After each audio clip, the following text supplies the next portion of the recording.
ठीक है, class work में से फर्स्ट क्वेश्चन सेकेंड क्वेश्चन कर लिया ना हम लोग ने।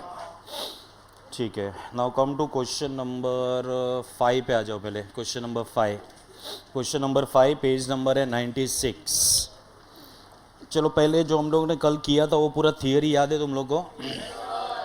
हाँ, तो रिवाइज करना है कि तुमको याद है? ठीक है, तो फिर मैं डायरेक्टली स्टार्ट कर रहा हूँ। हाँ ठीक है, सो क्वेश्चन नंबर 5 पे आ जाओ। Now prepare a working capital estimate to finance an activity level of 52,000 units a year. तो पहले 52,000 units को अंडरलाइन करो, that is your level of activity. ठीक है, means the entire cost structure is going to be prepared for how many units? 52,000. कुछ भी बोला नहीं है तो we have manufactured this 52,000 units and sold also 52,000 units. ठीक है, ब्रैकेट में लिखा हुआ है 52 वीक्स, तो जहाँ जहाँ पे वीक्स है वहाँ पे क्या कंसिडर करेंगे? 52। Now we are given raw material is 400 per unit, direct wage is 150 per unit, overheads जैसे ब्रैकेट में क्या लिखा हुआ है? मैन्युफैक्चरिंग, नहीं भी लिखा रहेगा और खाली ओवरहेड्स दिया रहेगा तो मैन्युफैक्चरिंग ओवरहेड्स है। ठीक है, 200 per unit. Now in this question we are also having overheads which are selling and distribution, which is 100 per unit. Selling price is 1000 per unit. Raw materials and finished goods remain in stock for 4 weeks. ये क्या दिया हुआ है? Raw material holding period, finished goods holding period. Then work in progress takes 4 weeks. Work in progress conversion period. ठीक है, then debtors are allowed 8 weeks for payment. मतलब debtors का collection period है, whereas the creditors are allowed us what 4 weeks, this creditors payment period. Minimum cash balance expected is how much? It is 50,000. Receivables are valued at selling price. Underline करो, question ने बोला है we have to value the what value the receivables, मतलब debtors at what price? At the selling price. ठीक है, सो हम यहाँ पे है ना, मतलब मैं तुमको वर्किंग दे देता हूँ, अगर कॉस्ट प्राइस बोला रहेगा तो कौन सा अमाउंट लेने का वो भी अपने को समझ जाएगा इसमें. ठीक है, so we have to prepare what prepare the cost structure. So this cost structure is going to be for 52,000 units manufactured, 52,000 units sold. So heading आएगा cost structure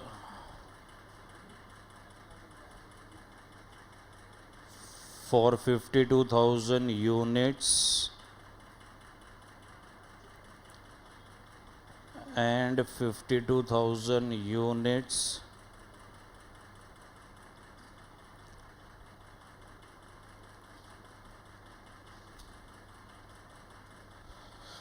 sold.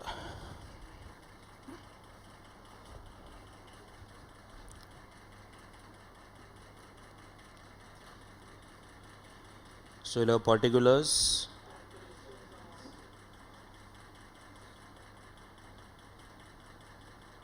calculations and amount.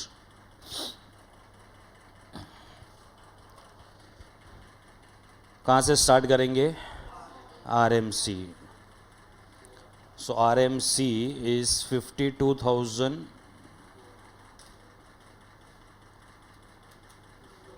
into 400. 2 crore 8 lakhs. फिर आएगा direct labour, direct wages है यहाँ पे, चलेगा? Labour wages एक ही है. 52,000 into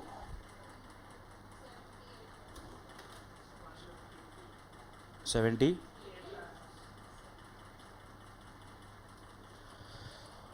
चलो ये हो गया 78 lakhs. Then we have manufacturing overheads. इसमें डिप्रीशिएशन के बारे में कुछ बोला नहीं है, मतलब पूरा का पूरा cash, means your total basis cash cost basis answer will be same, it will not change. So 52,000 into 200, this will B 1 crore 4 lakhs. पहले इसका टोटल मारेंगे, this will give you COP COGS 90, 3 crores 90 lakhs.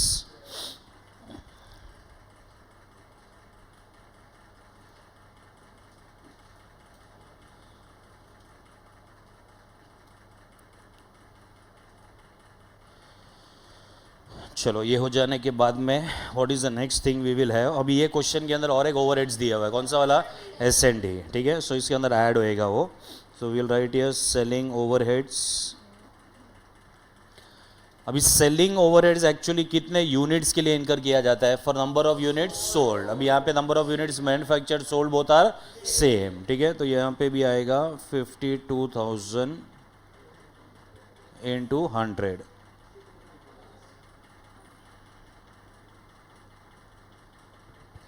अभी इसको add करेंगे तो हमें मिलेगा total cost, so this will B 4,42 lakhs। Suppose ये क्वेश्चन में ऐसा नहीं बोला रहता कि डेटर्स को सेलिंग प्राइस से वैल्यू करना है, तो डेटर्स को कौन से प्राइस पे वैल्यू करते थे, ये जो अमाउंट मिला ना टोटल कॉस्ट, इस पे उसको वैल्यू करना पड़ता था, ठीक है। दैट इज 4,42 lakhs पे, ठीक है। चलो अभी इसके बाद हमें सेलिंग प्राइस दिया है, क्योंकि हमें डेटर्स को सेल्स पे वैल्यू करना है। I will also write sales over year, so 52,000 into 1000, so 5,20 lakhs। Do we have work in progress details in the question? नहीं है, मेरे में तो है। Work in progress takes 4 weeks, है कि नहीं है? है। तो और एक चीज़ कैलकुलेट करना पड़ेगा, क्या, cost of production of work in progress, ठीक है। तो COP ऑफ WIP कैलकुलेट करना पड़ेगा।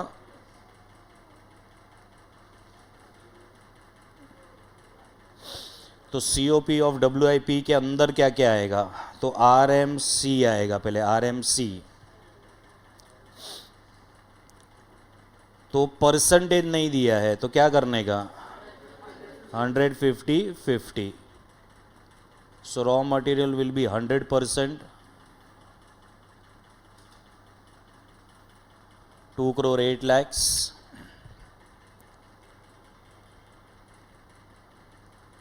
फिर आएगा direct wages, direct wages will be 50%, 78 lakhs का 50%, so this will be 39 lakhs। and manufacturing overheads 1,04 lakhs का 50%। सेलिंग ले लूँ क्या इसमें, WIP में सेलिंग आएगा क्या, नहीं, ठीक है। सिर्फ 3 ही आइटम आएगा, RMC, direct wages and manufacturing overheads, ठीक है। ये तीनों का टोटल करेंगे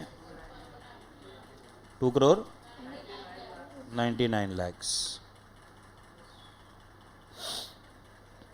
चलो हो गया, अभी तो क्वेश्चन पूरा नॉर्मल हो गया। एक बार वर्किंग तुम्हारा रेडी हो जाएगा, then it is what you know normal. सबसे पहले क्या लिखेंगे बताओ जरा, स्टॉक ऑफ रॉ मटेरियल। ये स्टॉक ऑफ रॉ मटेरियल कौन से अमाउंट पे आएगा, 2,08 lakhs पे, ठीक है। उसमें पीरियड बरोबर से लेना, 4 weeks दिया हुआ है, ठीक है।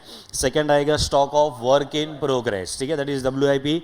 WIP को कौन से अमाउंट पे वैल्यू करेंगे, 2,99 lakhs। फिर आएगा फिनिश गुड्स, फिनिश गुड्स को किस पे वैल्यू करेंगे, finish goods is valued at cost of production और cost of goods sold. What is the cost of production, cost of goods sold, 3,90 lakhs, ठीक है। मिस्टेक नहीं करना फालतू का इसमें, हाँ, ठीक है। फिर डेटर्स को क्या बोला यहाँ पे, सेलिंग प्राइस, तो यहाँ पे सेल्स देखना पड़ेगा, so it will be 5,20 lakhs। ये नहीं बोला रहेगा तो डेटर्स किस पे वैल्यू करते थे, टोटल कॉस्ट के ऊपर, ठीक है। So total cost is 4,42 lakhs के ऊपर, राइट। चलो फिर कैश बैलेंस दिया हुआ है क्वेश्चन में 50,000। चेक करना है हमेशा is there any prepaid expenses, नहीं है, ठीक है। तो डायरेक्टली हम लोग क्या करेंगे, करंट लायबिलिटी में से क्रेडिटर्स। फिर क्रेडिटर्स के अलावा और कुछ भी आउटस्टैंडिंग है क्या, नहीं है, तो सिर्फ क्रेडिटर्स माइनस होएगा। क्रेडिटर्स के लिए मुझे बताओ, क्या ये न्यूली स्टार्टेड बिजनेस है कि एग्जिस्टिंग बिजनेस है, एग्जिस्टिंग। क्या इसमें opening stock of raw material दिया हुआ है क्या, नहीं है। That means opening stock of raw material be equal to closing stock of raw material, दोनों कैंसिल हो जाएगा। RMC is equal to RMP, ठीक है। चलो स्टार्ट करो। चलो दिस इज 1,33 lakhs and 50,000, ये तुम्हारा फाइनल नेट वर्किंग कैपिटल आएगा, ठीक है। नॉर्मल क्वेश्चन था ये भी, ठीक है। अभी थोड़ा थोड़ा चेंजेस आएगा अभी, हाँ, ठीक है। चलो हो गया सब लोग का। क्वेश्चन नंबर 4 पे आ जाओ, page number 96।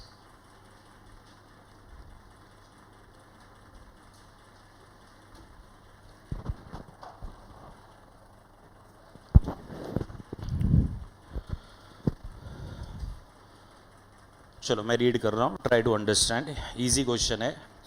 The following annual figures, underline करो एनुअल फिगर्स को यहाँ पे, मतलब ये है ना already whatever is the level of activity उसको मल्टीप्लाई बाय रेट करके वो लोग ने अपने को करके दे दिया है, ठीक है।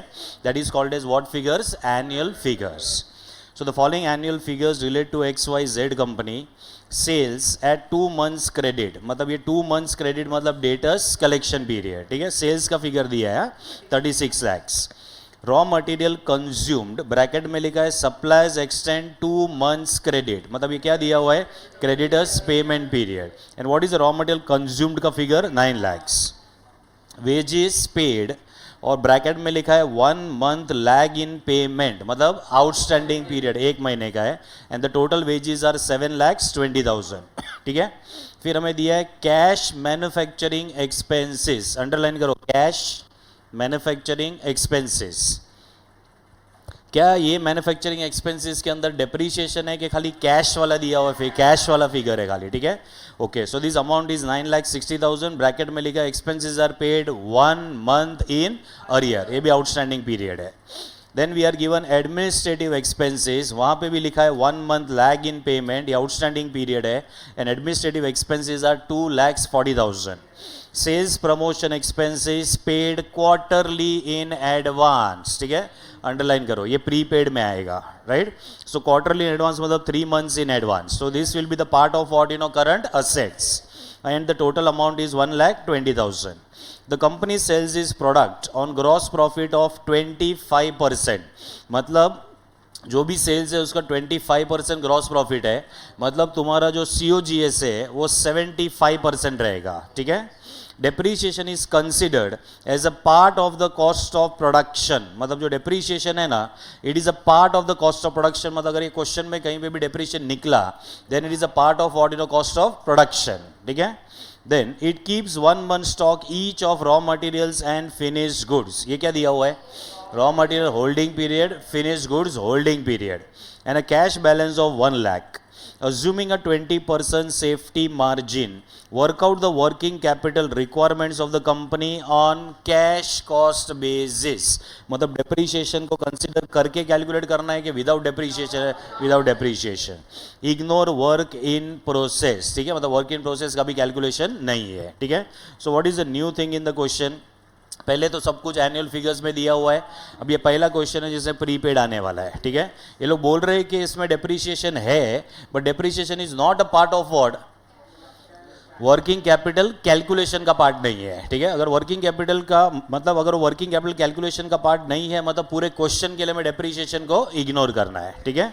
चलो अभी यहाँ पे आएगा तुम्हारा कॉस्ट स्ट्रक्चर, कोई लेवल ऑफ एक्टिविटी नहीं है तो स्ट्रेट अवे लिखने का cost structure.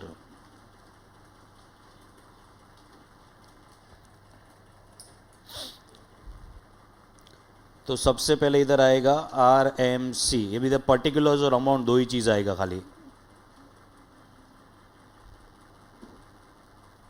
Why calculation column will not come in this working? Already is everything is calculated, ठीक है। So RMC, what is RMC? We will have 9 lakhs। फिर इसमें आएगा wages। So how much is the wages? We have 7,20,000. Then we have cash manufacturing expenses. तो कितना cash manufacturing expenses 9,60,000। ये सबको add करेंगे तो मिलेगा cash cost of production, cash cost of goods sold 25,80,000। चलो ना only for your understanding purpose, what is the figure of sales, मेरे को बताओ कितना है, 36 lakhs। 36 lakhs में से GP माइनस करो 25%, देखो कितना बचता है 27 lakhs, मतलब तुम्हें जो कॉस्ट ऑफ प्रोडक्शन मिला वो कितना है 27 lakhs, लेकिन हमने जो कैलकुलेट किया कॉस्ट ऑफ प्रोडक्शन 27 lakhs नहीं आ रहा है, मतलब क्यों कम आ रहा है अपने को, डेप्रीशिएशन हम नहीं ले रहे, ठीक है। So what is amount of depreciation अगर क्वेश्चन पूछेगा तो 27 लैक्स माइनस 25 लैक्स 80,000 1,20,000, ठीक है, that is amount of depreciation. Are we suppose to consider the depreciation in this question? No, तो पूरा का पूरा अमाउंट इग्नोर हो जाएगा, ठीक है, समझा ना? ठीक है, फिर इसमें एडमिन एक्सपेंसेस आएगा। So what is the amount of admin expenses? 2,40,000. Then there is sales promotion.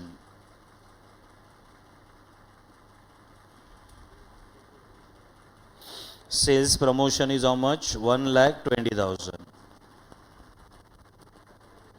ये सबको ऐड करेंगे तो मिलेगा total cash cost 29,40,000।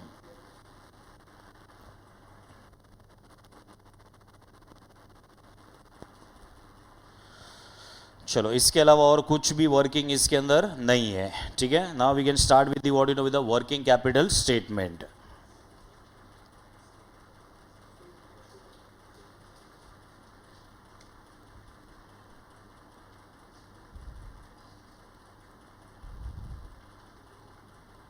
So statement showing estimation of working capital on cash cost basis.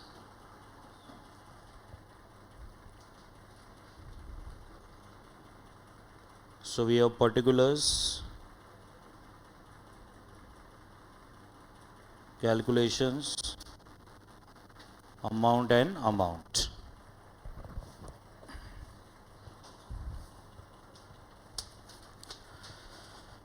So we'll start from current assets.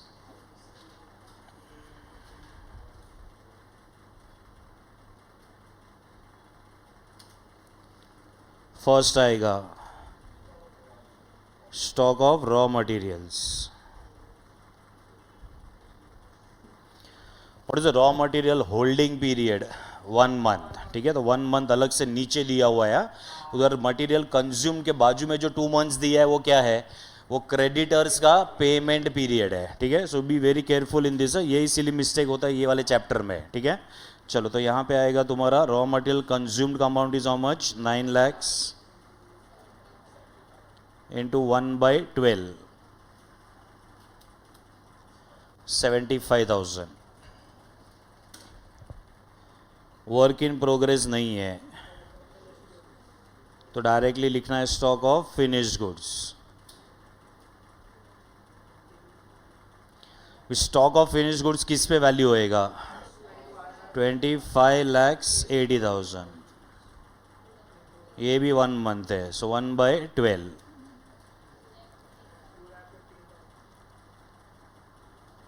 2,15,000। Third will be debtors. अभी debtors किस पे value होंगे? Total cash cost पे, ठीक है। So what is the total cash cost? 29,40,000। और debtors का collection period जो है वो 2 मंथ्स है, so into 2/12,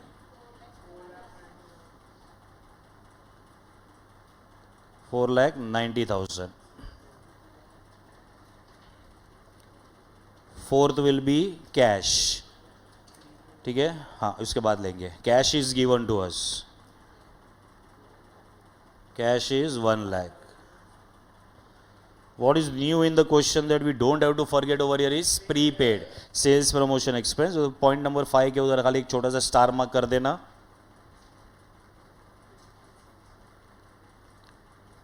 prepaid sales promotion expenses quarterly in advance है, so 1,20,000 into 3/12, so this will be 30,000।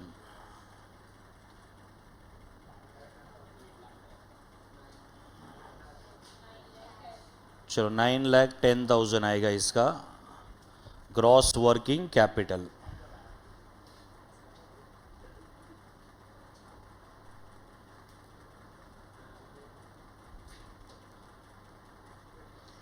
Gross working capital में से क्या उड़ाएंगे? Current liabilities.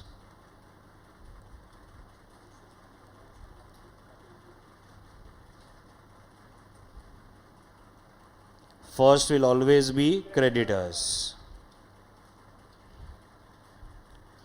What is our conclusion regarding creditors over here? RMC is equal to RMP. तो ये हमारे understanding के लिए RMC is equal to RMP. So 9 lakhs और इसका क्रेडिट पीरियड 2 months का है. So into 2 by 12, so it will be 1,50,000. चलो फिर आएगा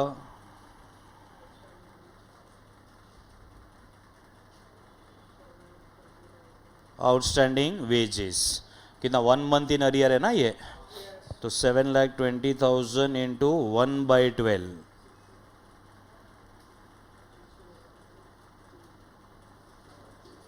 60,000.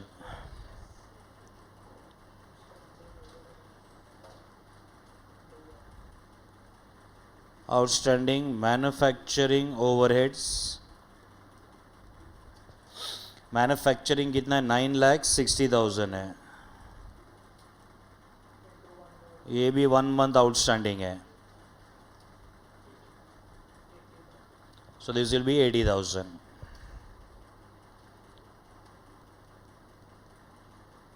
You also have outstanding admin expenses. So admin expenses are 2,40,000. यहाँ पे भी outstanding जो है 1 month है.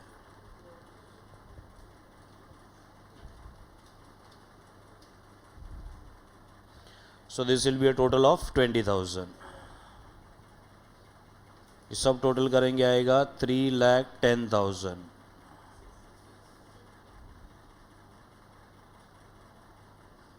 चलो क्या ये 6 lakhs फाइनल आंसर है क्या? आदित्य, सेल्स पे वैल्यू नहीं होगा बेटा. Working capital cash cost basis पे बोला है. So it can not be at sales. Sales में अगर क्वेश्चन बताएगा तो ही वैल्यू करना है, अदरवाइज नहीं करना है उसको. सो this will give you net working capital.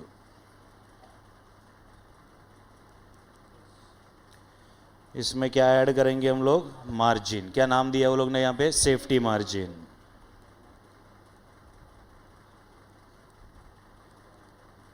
So safety margin is 20%. So 6 lakhs का 20%, दैट इज 1,20,000.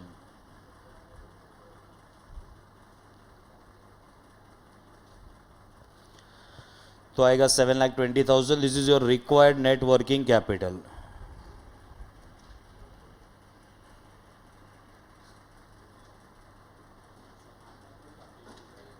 हाँ बेटा, क्या हुआ? कर दे बंद. चलो, रिक्वायर्ड नेट वर्किंग कैपिटल कितना आएगा? 7,20,000. चलो इजी था ये वाला क्वेश्चन भी. ठीक है, ये भी पास्ट एग्जामिनेशन क्वेश्चन ही है. हाँ सर, इसके पहले वाले सम में क्रॉस वर्किंग कैपिटल कितना आया था?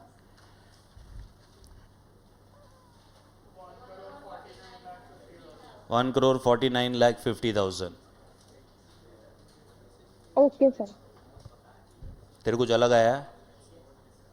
हाँ, मेरे को 1,53,50,000 आया. दे तो बुक दे तो.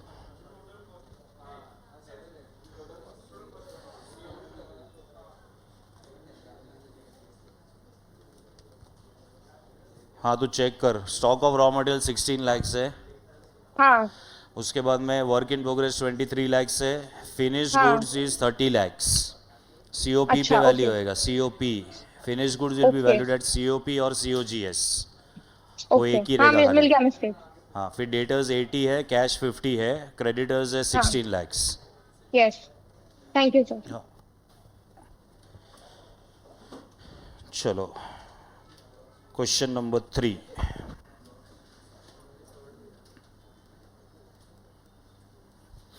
पेज नंबर है 96.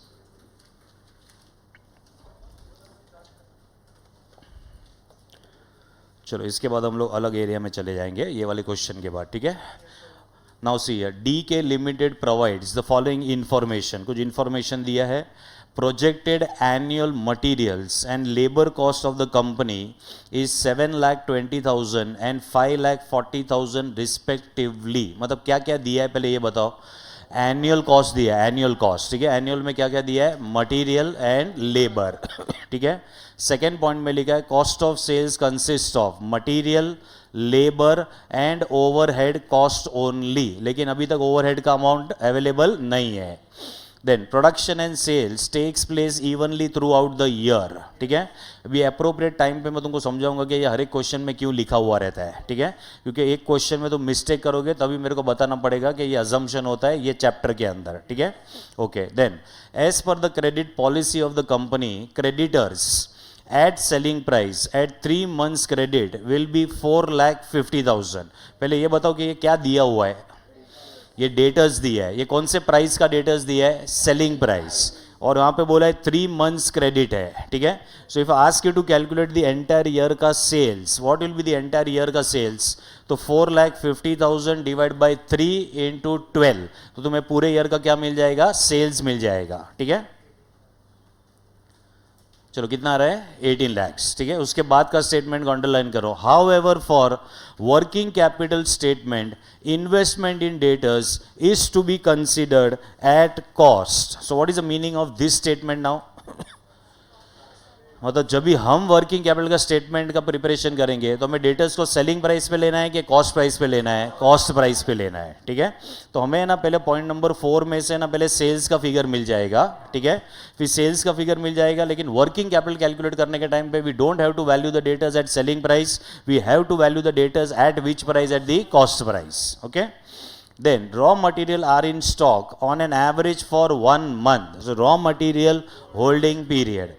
Finished goods are in stock on an average for half month. Finished goods holding period है ये half month का.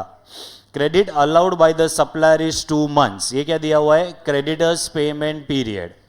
Then the materials remain in process. वो ब्रैकेट को छोड़ दो पहले. Materials remain in process on an average for 1 month. ये क्या दिया हुआ है, WIP का कन्वर्जन पीरियड है, ठीक है। अभी ब्रैकेट में बोला है they are to be valued at cost of raw materials plus 50% of labour and overheads, ठीक है। मतलब क्या परसेंटेज लेना है, 100, 50, 50, ठीक है। Then the company sells the goods at 25% profit on what, you know, on cost. तो तुम्हारे पास सेलिंग प्राइस अवेलेबल है, वो सेलिंग प्राइस में से अगर हम ये प्रॉफिट निकाल देंगे तो हमें क्या मिल जाएगा, कॉस्ट मिल जाएगा। 3 कॉस्ट है पूरे क्वेश्चन में, कौन सा कॉस्ट है, मटेरियल, लेबर, ओवरहेड्स। तुम्हारे पास टोटल कॉस्ट अवेलेबल रहेगा, उसमें से मटेरियल अवेलेबल है, लेबर अवेलेबल है, balancing figure will be what, you know, will be overheads. नहीं समझा, ठीक है। Then time lag in payment of wages and overheads is what, you know, is 1 month. That means wages भी outstanding है, overheads भी outstanding है। Cash balance to be maintained at 1,10,000 and the margin of safety is what, you know, is 10%. You are required to prepare a statement showing the working capital, what, you know, working capital requirement, ठीक है। तो ये question में एक नया point खाली वो है कि हमें डेटर्स को दिया, अपने को सेलिंग प्राइस है, but you have to value the debtors at which price, cost price, ठीक है। चलो तो यहाँ पे पहले हम लोग कॉस्ट स्ट्रक्चर बनाएंगे। क्या ये क्वेश्चन में कोई लेवल ऑफ एक्टिविटी ऐसा कुछ दिया हुआ है क्या, नहीं है, ठीक है। तो ये सारे एनुअल फिगर्स है। So our heading will be cost structure.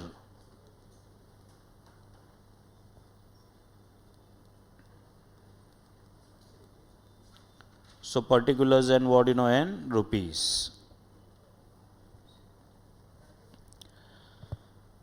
पहले आएगा RMC। What is amount of RMC, 7,20,000। फिर आएगा labour, so labour is 5,40,000। Overheads भी आएंगे, but as of now we don't know what is overheads. तो ये तीनों को ऐड करो तो क्या मिलेगा, cost of production, cost of goods sold. अभी इसमें एडमिन एक्सपेंसेस नहीं है, सेलिंग एक्सपेंसेस नहीं है, so cost of goods sold is equal to total cost. तो इधर ही स्लैश करके इधर आ जाएगा total cost.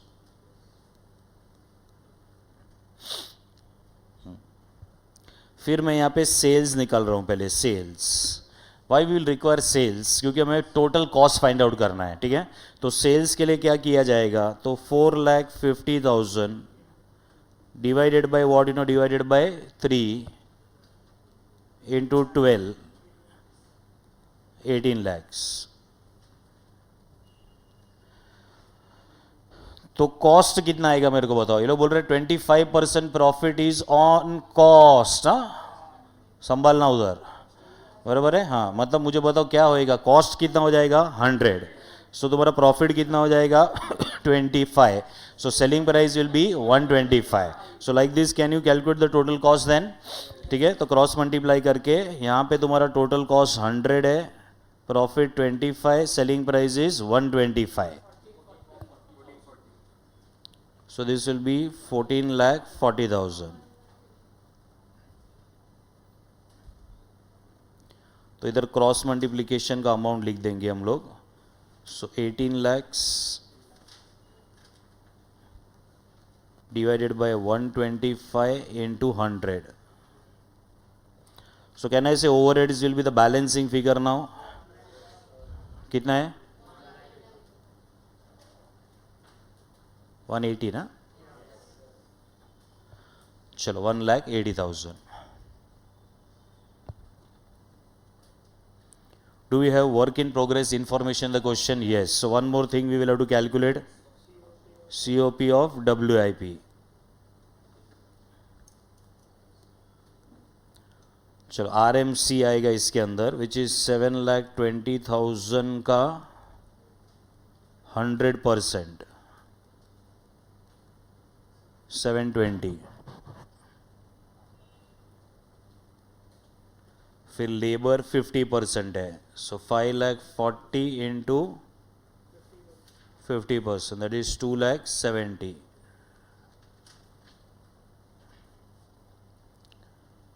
Then we will have overheads, ये भी 50% आएगा, so 1,80,000 into 50%, 90,000। So this will give you 10,80,000।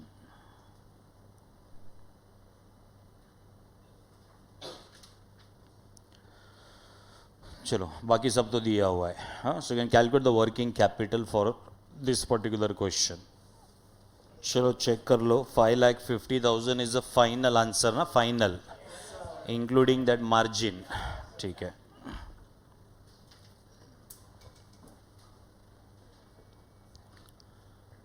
चलो कोई बाकी है क्या, हो गया सब लोग का? कैसे वाले? हाँ, ये अभी भी नॉर्मल ही है, लेकिन इतना टफ नहीं है ये वाला chapter, is not that tough chapter.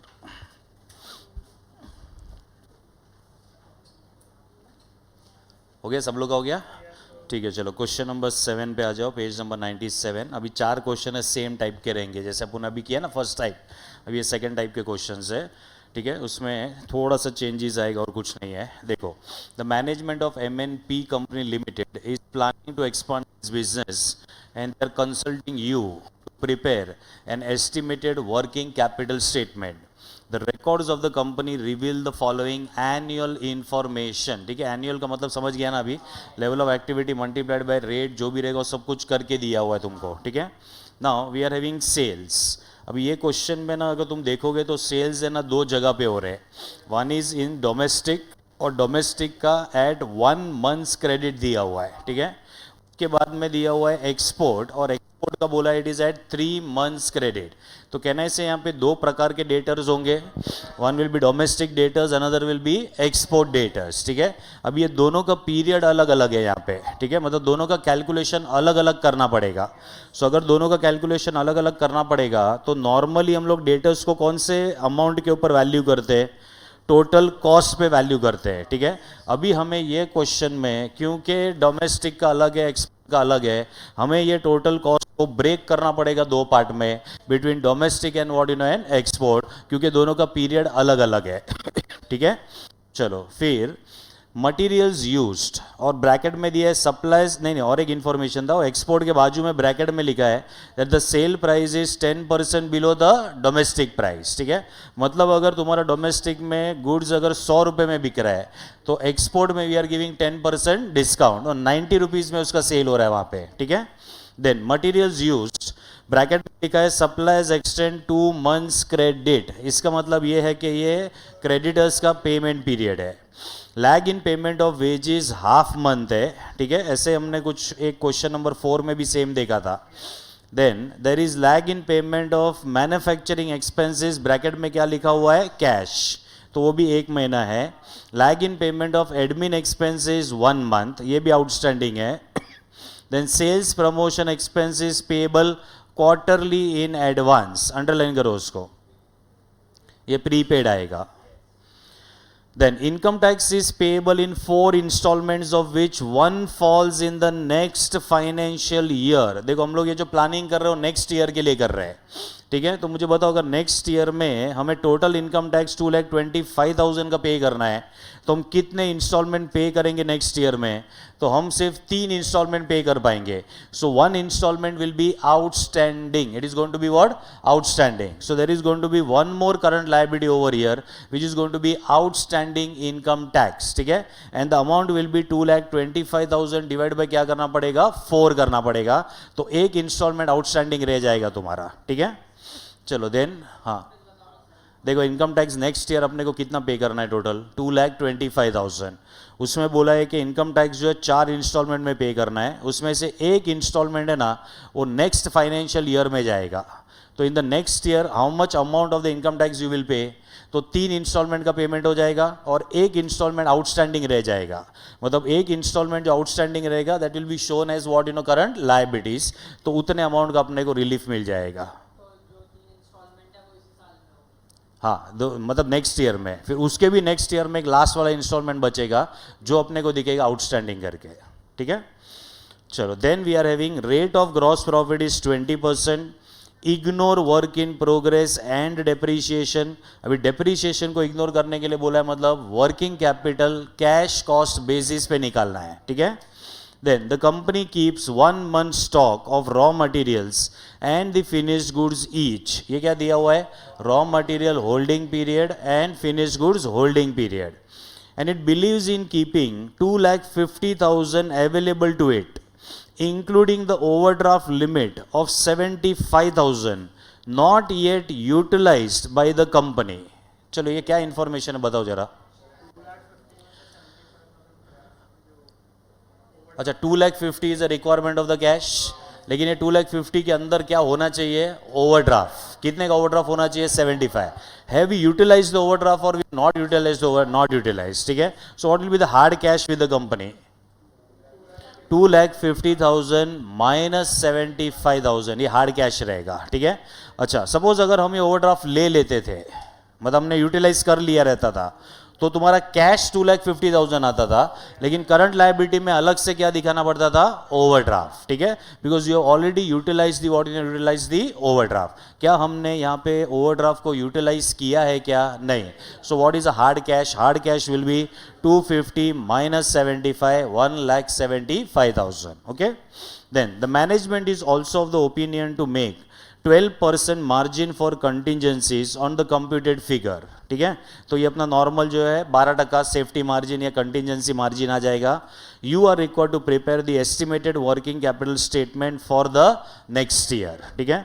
अब मुझे बताओ ये क्वेश्चन के अंदर कौन सा कैलकुलेशन का चेंज है, खाली सिर्फ डेटर्स का चेंजेस आएगा, बरोबर है। डेटर्स का changes will be into what into domestic and export, ठीक है। लेकिन ये एक चेंज करने के लिए तुम्हें पूरा वर्किंग चेंज करना पड़ेगा, because you will now require the working to be broken up into how many parts, into 2 parts. One is going to domestic, another is going to be export, ठीक है ना। मैं कुछ पूछ रहा हूँ, सोच के बोलना मेरे को। क्या ऐसा हो सकता है कि जो रॉ मटेरियल का स्टॉक है, मतलब पहला कैलकुलेशन जो हम लोग करते हैं स्टॉक ऑफ रॉ मटेरियल, क्या उसमें डोमेस्टिक का पीरियड अलग और एक्सपोर्ट का पीरियड अलग हो सकता है क्या? ये क्वेश्चन के लिए नहीं पूछ रहा हूँ मैं, जनरल पूछ रहा हूँ तुमको, ठीक है। कैसा हो सकता है कि जो स्टॉक ऑफ रॉ मटेरियल है वो डोमेस्टिक का पीरियड अलग रहेगा और एक्सपोर्ट का पीरियड अलग रहेगा? कैसा हो सकता है क्या? हो सकता है, डेफिनेटली हो सकता है, क्योंकि यहाँ पे हम लोग गुड्स बेचेंगे तो फटाफट तुम्हारा सेल होएगा, ओवरसीज जाएगा तो उसको टाइम लग सकता है, and therefore your stock of raw material for what you know for export market can be a longer period than what you know than the domestic market. तो ये पॉसिबल है, लेकिन ये क्वेश्चन में ऐसा नहीं है, ठीक है। देखो मेरे पास एक एक्चुअली एक्स्ट्रा क्वेश्चन था जो मेरे पास आज नहीं है, वहाँ पे है ना पूरा क्वेश्चन को ब्रेक किया हुआ है दो पार्ट में। कौन सा दो पार्ट में ब्रेक किया है? डोमेस्टिक एंड, जिसमें हर एक का अलग अलग पीरियड है, हर एक का क्या दिया हुआ है? अलग अलग पीरियड, ठीक है। I try to bring it in the next lecture, will try to solve it, ठीक है। ये क्वेश्चन में ऐसा नहीं है, ये क्वेश्चन में सिर्फ किसको ब्रेक करना है तुम्हें? सिर्फ तुम्हें डेटर्स को ब्रेक करना है, लेकिन डेटर्स को ब्रेक करने का मतलब है इंडिविजुअल भी सारे ब्रेकअप्स अपने को पता होना चाहिए, ठीक है। अच्छा, क्या ऐसा हो सकता है, अभी ये क्वेश्चन में वर्क इन प्रोग्रेस नहीं है, क्या ऐसा हो सकता है कि वर्क इन प्रोग्रेस का जो पीरियड है वो डोमेस्टिक का अलग हो और एक्सपोर्ट का अलग हो? यस, मतलब virtually the entire question can be broken up into how many parts? Into two parts, one is domestic, another is what is export, ठीक है। चलो फिर क्या ऐसा हो सकता है कि जो रॉ मटेरियल के क्रेडिटर्स है वो डोमेस्टिक के लिए अलग है और एक्सपोर्ट के लिए अलग है? यस, ये भी हो सकता है। मतलब मैं वही बोल रहा हूं कि पूरे क्वेश्चन को हम लोग क्या कर सकते हैं, दो पार्ट में डिवाइड कर सकते हैं, ठीक है। ये क्वेश्चन में रिक्वायरमेंट है खाली एक ही चीज को दो पार्ट में ब्रेक करना है, दैट इज डेटर्स। ये क्लियरिटी है तुम लोग को? ठीक है, तो अभी इसका कॉस्ट स्ट्रक्चर थोड़ा अलग वे से बनेगा। So give the heading as cost structure.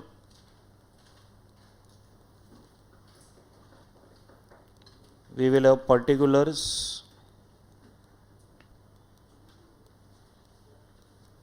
domestic, exports and total। जो मैं ये क्वेश्चन में एक्सप्लेन कर रहा हूँ ना, अगर पूरा का पूरा भी ब्रेक करना है तो ये ही मेथड यूज करना है जो हम लोग ये क्वेश्चन के अंदर अप्लाई करने वाले हैं, ठीक है। The process will remain what you know same only. चलो, first we are having here RMC, that is raw material, what in raw material consume. Do you have the amount of domestic raw material consume, export का raw material consume, और you have the total raw material consume? Total available है, ठीक है। तो ये total अपने पास जो available है उसका amount is 9 lakhs, but to break these 9 lakhs into two parts, so there is a possibility we can break it into what into domestic and export। कैसे करने का वो अभी अपन देखेंगे यही क्वेश्चन के अंदर, ठीक है। चलो, अभी फिलहाल अपने पास क्या दिया हुआ है? 9 lakhs, ये टोटल दिया हुआ है, टोटल दैट इज डोमेस्टिक और एक्सपोर्ट का मिला के दिया हुआ है, ठीक है। Okay, then we have wages. You have bifurcation of the wages or you have the total wages, total, तो उसको भी मैं टोटल में लिख रहा हूं 7,20,000। Then we have cash manufacturing expenses, ये भी टोटल है, yes. So the cash manufacturing expenses how much? 10,80,000। ये सबको ऐड करेंगे तो क्या मिलेगा मालूम है तुमको? You will get cash cost of production और cash cost of goods sold, 27 lakhs। अब ये तीन को ऐड करेंगे डोमेस्टिक वाले को, तो डोमेस्टिक का कैश कॉस्ट ऑफ प्रोडक्शन मिल जाएगा, और एक्सपोर्ट का ऐड करेंगे तो एक्सपोर्ट का कैश कॉस्ट ऑफ प्रोडक्शन मिल जाएगा, ठीक है। चलो, अभी ये क्वेश्चन में we have admin expenses also. So admin expenses भी टोटल अवेलेबल है, total, which is 2,40,000। Then we have sales promotion,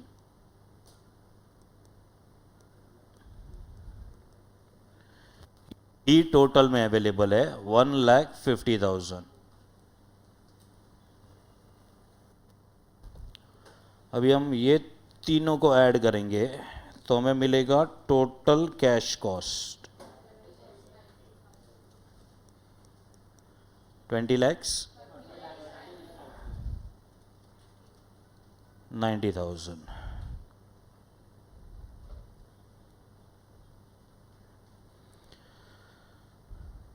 चलो, अगर इसमें डोमेस्टिक एक्सपोर्ट नहीं होता तो जो टोटल है वही तुम्हारा वर्किंग होता, उससे पूरा का पूरा कैलकुलेशन हो जाता था, ठीक है। Now the thing is that how to break this 30,90,000 into domestic and what domestic and export, इसको हम कैसे ब्रेक करेंगे, ठीक है। अभी इसके लिए ना हमें कुछ इन्फॉर्मेशन दिया हुआ है, further information is given to us. Question में वर्क इन प्रोग्रेस नहीं है ये वाले क्वेश्चन में, ठीक है। अच्छा ना, फर्दर इन्फॉर्मेशन में हमें दिया है कि डोमेस्टिक का जो सेल्स है और एक्सपोर्ट का जो सेल्स है ना, उसको कुछ तो बाइफर्केशन करके दिया हुआ है, ठीक है। So first I am taking it for for domestic, then will take it for export. तो ये डोमेस्टिक का इंफॉर्मेशन है and this is about exports. Domestic में क्या हो रहा है मालूम है, जो भी तुम्हारा कॉस्ट ऑफ प्रोडक्शन है या फिर तुम्हारा COGS है, उसमें हम GP मार्जिन ऐड करते हैं and we fix up which price, selling price, ठीक है। Somewhere it is given what is a margin, what is a GP margin, तो 20% दिया है। तो खाली 20% लेके हमारा 20% किसके ऊपर रहेगा, सेल्स के ऊपर, ठीक है। सेल्स कॉस्ट पे रहेगा तो लिख के दिया हुआ रहेगा ऑन कॉस्ट, ऐसा एक क्वेश्चन में था, लेकिन ये क्वेश्चन में कुछ भी नहीं बोला, that it is always on what on sales, ठीक है। ये कैसे समझेगा मालूम है, हमने GP रेशियो किया हुआ है, बराबर है। तो it is GP upon sales into 100, so GP is always a percentage of what of sales, ठीक है। चलो, तो यहाँ पे सेल्स 100 है, GP 20 है, तो कॉस्ट कितना आएगा 80, and now available with us is sales, so 24 lakh तुम्हारे पास ये सेल्स अवेलेबल है, ठीक है। इसको क्रॉस मल्टीप्लाई करके मेरे को बताओ कि तुम्हारा डोमेस्टिक का COP या COGS क्या है, 19,20,000 है, ठीक है। चलो, पहले तुम्हें ये फर्स्ट कैलकुलेशन समझा हमने क्या किया है, ठीक है। अकॉर्डिंगली अगर मैं एक्सपोर्ट के लिए जाता हूँ तो यहाँ पे COP COGS, इसमें भी तो ऐड होएगा तुम्हारा GP, and we can calculate what calculate the sales, ठीक है। बट एक्सपोर्ट में the selling price is not same, we are giving 10% what 10% discount, ठीक है। तो तुम्हारा यहाँ पे सेल्स का अमाउंट कितना रहेगा मालूम है, 90। अभी मेरा क्वेश्चन ये है कि जब तुम सेलिंग प्राइस रिड्यूस करते हो तो are you reducing the cost और you are sacrificing the gross profit, sacrificing the gross profit. So can I say that cost will be 80 only, बराबर है। तो तुम्हारा सेल्स जो है वो 90 रहेगा, but your cost will remain how much, in remain 80, because reduction in selling price is not reduction in cost, it is reduction in GP, you are sacrificing your gross profit for doing what doing higher sales, ठीक है। अभी यहाँ पे हमारे पास इसका भी sales का figure available है, सो दिस इज 10,80,000। तुम इतना दूर मत लिखना, मेरे पास इधर लफड़ा है, हाँ, ठीक है। तो हम इसको क्या करेंगे, cross multiplication, we can get the what get the COP 9 lakh, so this will be 9,60,000, ठीक है। तो ये हमें मिल गया COP और COGS फॉर डोमेस्टिक अलग से एंड फॉर एक्सपोर्ट अलग से, ठीक है। अब ये दोनों को ऐड करो जरा, मेरे को बताओ कितना अमाउंट आ रहा है, 28,80,000, लेकिन हमने जो कैलकुलेट किया उसमें 27 लाख है, तो अपना कैलकुलेशन रॉन्ग है क्या, नहीं है, बराबर है। क्वेश्चन बोला इग्नोर वर्ड डेप्रीशिएशन, ठीक है। तो ये दोनों का जो डिफरेंस आएगा that is going to be what, depreciation, ठीक है। क्या हमें ये क्वेश्चन में डेप्रीशिएशन को लेना है कि इग्नोर करना है, इग्नोर करना है, ठीक है। Now my question is that how you will break this 27 lakhs into domestic and export. तो ये रेशियो में ब्रेक करना पड़ेगा, जो रेशियो हमने अभी निकाला है। तो तुम्हारा डोमेस्टिक का जो COGS है वो 19,20,000 है, एक्सपोर्ट का जो COGS है वो 9,60,000 है। तो हमें ये रेशियो यूज करना है to break the 27 lakhs into what, into domestic and what and export, ठीक है। So what is the COGS ratio we are getting, 2:1, ठीक है। तो ये रेशियो आएगा 2:1, so this 27 lakhs will be first broken up into what into 2:1, ठीक है। तो ये 27 lakhs को अगर हम ब्रेक करेंगे 2:1 में, तो यहां पे आएगा 18 lakhs और यहां पे कितना आएगा 9 lakhs, ठीक है। अभी सुनो इधर, ये 27 lakhs के अंदर का कंपोनेंट क्या क्या है, that means what is a part of this 27 lakhs, material है, वेजेस है, और मैन्युफैक्चरिंग ओवरहेड्स है, ठीक है। अगर तुमने टोटल को 2:1 में ब्रेक किया है तो ये इंडिविजुअल अमाउंट भी कौन से रेशियो में आएंगे, 2:1। What is this 2:1? It is a COP COGS ratio, जिसमें हमने इसको क्या किया हुआ है, ब्रेक किया हुआ है। आर यू अंडरस्टैंडिंग क्या हो रहा है, ठीक है। So this particular what breakup is in which ratio, 2:1। ये 2:1 कौन सा रेशियो है, अरे ये क्या हो गया रे,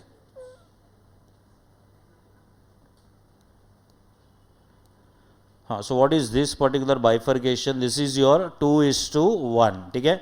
अब ये 2:1 क्या है, तुमको समझा ना, हाँ। तो ये जो 2:1 जो है ये तुम्हारा सीओपी या सीओजीएस का रेशियो है। तो virtually every cost inside this particular what cost of production is going to be broken up in which ratio, in the ratio of 2:1, ठीक है। अभी ये क्वेश्चन में रिक्वायरमेंट नहीं है, लेकिन अगर ब्रेक करना पड़ा तुम्हें 9 lakhs को, तो कौन से रेशियो में ब्रेक करोगे, 2:1। 720 को कौन से रेशियो में ब्रेक करेंगे, 2:1। एंड 1080 को भी कौन से रेशियो में ब्रेक करेंगे, 2:1। चलो यहां तक समझा, ठीक है। अभी मुझे बताओ ये एडमिन एक्सपेंसेस और सेल्स प्रमोशन एक्सपेंसेस, इसको कैसे ब्रेक किया जाएगा। फर्स्ट लेवल का आंसर मिल गया है, 18 lakhs एंड 9 lakhs, ठीक है। Now we are coming to admin expenses and sales promotion expenses. So can you think इसको कौन से रेशियो में ब्रेक किया जाएगा, सेल्स रेशियो में। कौन से रेशियो में जाएगा, sales, because both these expenses are dependent upon what upon sales. तो इसको हम कौन से रेशियो में ब्रेक करने वाले हैं, सेल्स रेशियो में, ठीक है। So we can calculate the sales ratio here.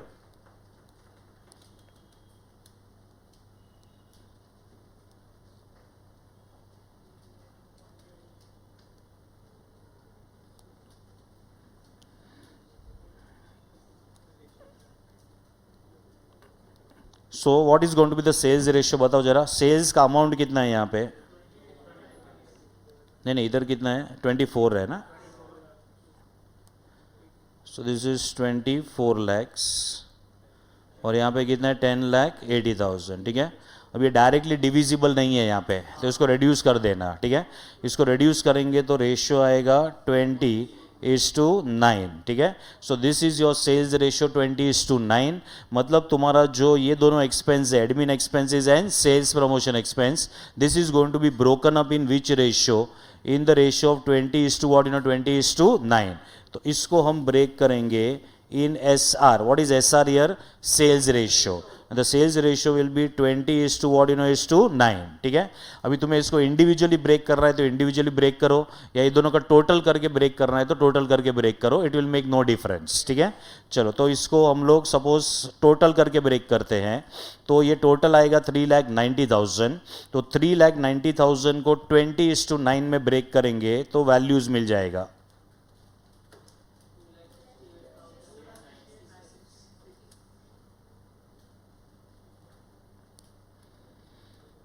2,68,966। और इसका बताओ, एक्सपोर्ट का बताओ,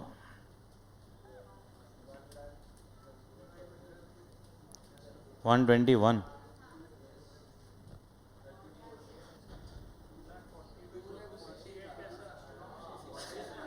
नहीं नहीं ये लोग टोटल को ब्रेक किया है, टोटल कर गया 121,034। तुमको इंडिविजुअल चाहिए तो इंडिविजुअल लिखते हैं, कोई प्रॉब्लम नहीं है, चलेगा, हाँ।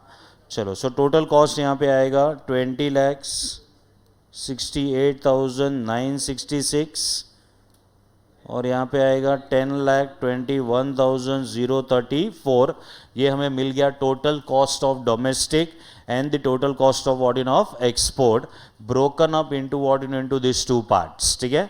तो याद रखना हमेशा COP या COGS तक COP COGS रेशियो यूज होएगा, उसके बाद का जो भी रहेगा उसके अंदर कौन सा रेशियो यूज करना पड़ेगा, सेल्स रेशियो। ये दोनों मिला के अपने को मिलेगा टोटल कैश कॉस्ट, ठीक है। अभी डेटर्स का वैल्यूएशन है जो डोमेस्टिक वाला है वो 20,68,966 पे आएगा, और जो एक्सपोर्ट वाला जो डेटर्स है उसका वैल्यूएशन आएगा 10,21,034 पे, ठीक है। ये ब्रेकअप समझा तुम लोग को, इसको कॉपी करो चलो, कि हो गया है, बाकी है ना, हाँ। चलो यहां तक समझा ना।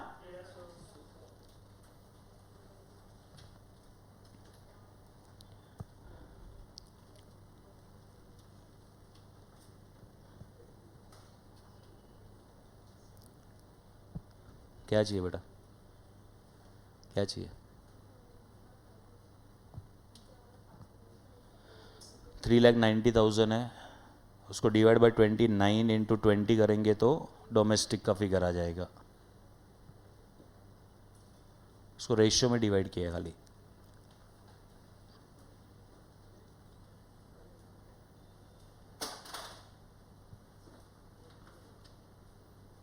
आया? हाँ, वो पॉइंट का मगजमारी मत करना, वो छुट्टे का, उसको राउंड ऑफ कर देना। और ये दोनों का टोटल करके देखना, 390 आना चाहिए, एक आध रुपया ऊपर नीचे नहीं होना चाहिए।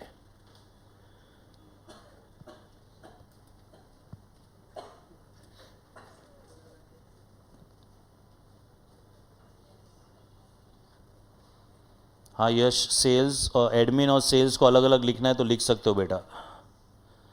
हमने थोड़ा ज़्यादा टैलेंट दिखा है इधर, दोनों को ऐड करके डिवाइड कर दिया है।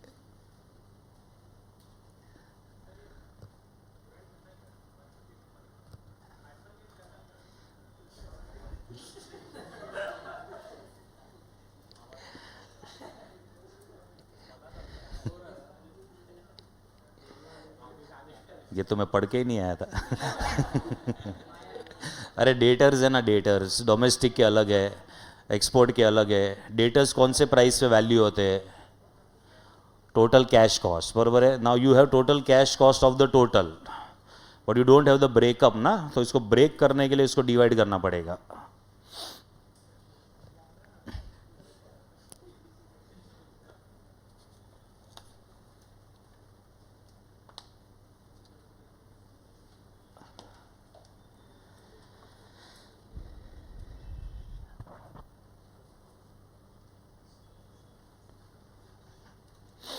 पहले से वर्किंग करो, फिर आगे का प्रेजेंटेशन सब देता हूँ वर्किंग कैपिटल का कैसे होएगा।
कॉस्ट स्ट्रक्चर हो गया।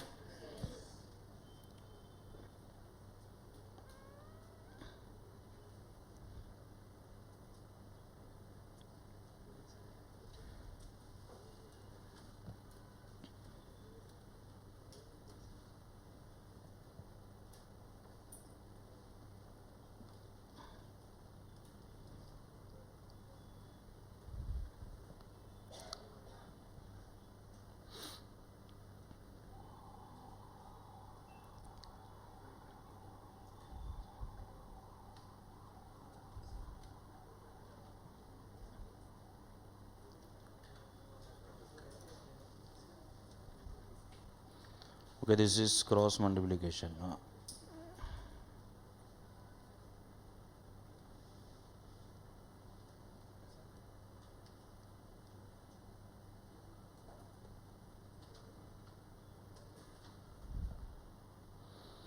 उधर एक्सपोर्ट में ध्यान रखना, ग्रॉस प्रॉफिट जो है वो सेक्रीफाइस होता है, cost will remain same only. हाँ,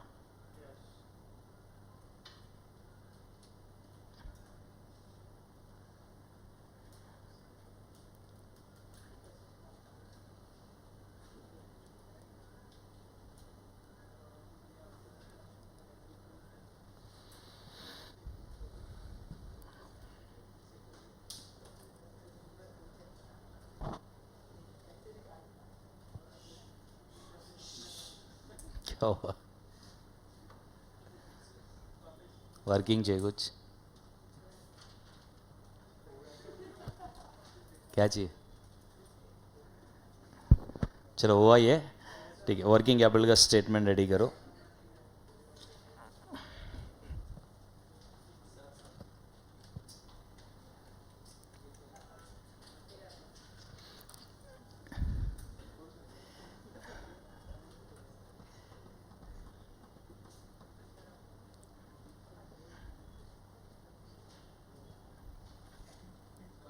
कल लेक्चर है तुमको कि छुट्टी है?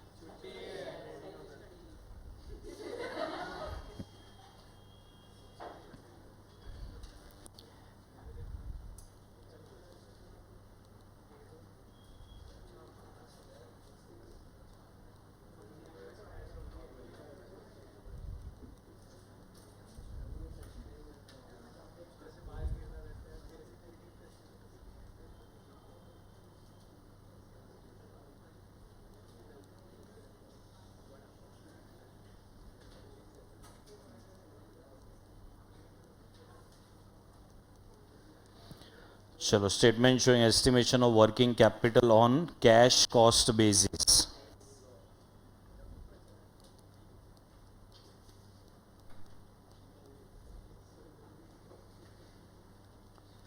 नेक्स्ट 2 संडेज को एफएम का टेस्ट है।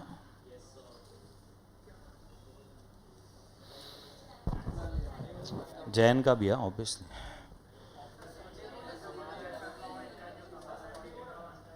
नहीं, एफएम का कॉमन पोर्शन है ना, इसके लिए। हाँ, तो अभी होगा ना, नेक्स्ट संडे, उसके नेक्स्ट संडे टॉपिक्स बताए थे तुमको चाहिए तो। रेशियो, रिसीवेबल्स मैनेजमेंट, लीवरेज, ठीक है, ये फर्स्ट है संडे को। उसके बाद रेशियो, रिसीवेबल्स, लीवरेज। अभी जैन वाले को लीवरेज का अभी टेंशन लेने का जरूरत नहीं है, ठीक है। लीवरेज नहीं हुआ तो क्वेश्चन अटेम्प्ट नहीं करना, क्वेश्चन पेपर अलग नहीं बनेगा उसके लिए, ठीक है। हाँ, फिर उसके नेक्स्ट संडे को capital structure, cost of capital, capital structure theories, ये 3। वो टाइम टेबल उसको मतलब उनका हेडेक है वो टाइम टेबल वाले का, ठीक है। मेरा काम है ये खाली अनाउंस करना कि ये इतना इतना टेस्ट रहेगा। नहीं, पहले ये 2 तो दो तुम लोग, फिर बाद में फुल सिलेबस एक साथ में हो जाएगा। फिर ये बाद में फिर बीच में कोई टेस्ट नहीं लेंगे, सीधा फुल सिलेबस। क्या चाहिए? टॉपिक चाहिए, रेशियो, रिसीवेबल्स, लीवरेज, ठीक है, ये नेक्स्ट संडे। उसके नेक्स्ट संडे को capital structure, cost of capital, capital structure theories.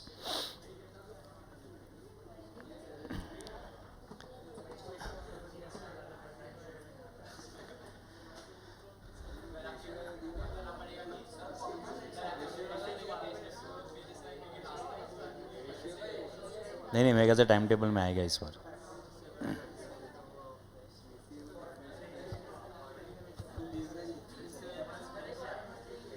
Receivables fresh है खाली।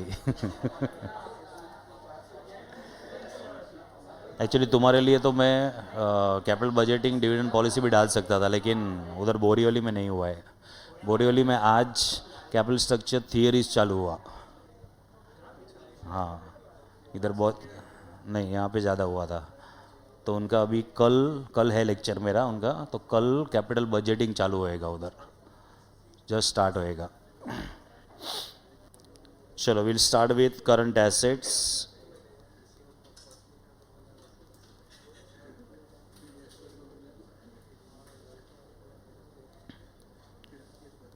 फर्स्ट आएगा stock of raw materials.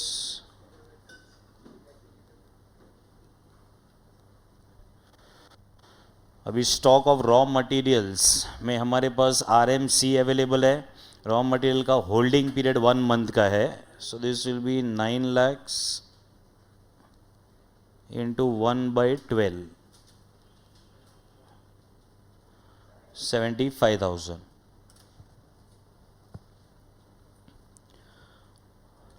Work in progress को तो देखना ही नहीं है इसमें भी। सेकंड आएगा stock of finished goods. Stock of finished goods will be at cash cost of production or cash COGS. Amount is 27 lakhs. So 27 lakhs into 1/12, 2,25,000. Now we will have debtors. Debtors को underline करेंगे क्योंकि दो प्रकार के debtors है इसमें. ठीक है, तो first one is what is domestic.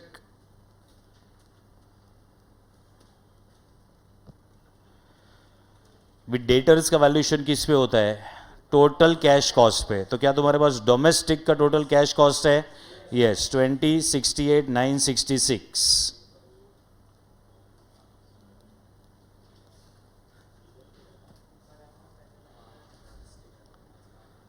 चलो, इसके लिए हमने ब्रेक किया था पूरा. किधर गया वो? हाँ, ठीक है. So this will B into, क्या करेंगे इसको बोलो? 1 मंथ है ये. सो into 1/12, 1 lakh.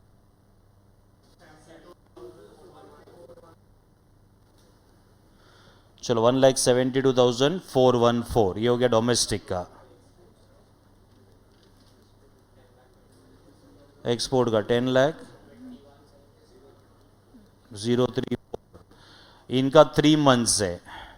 So into 3/12.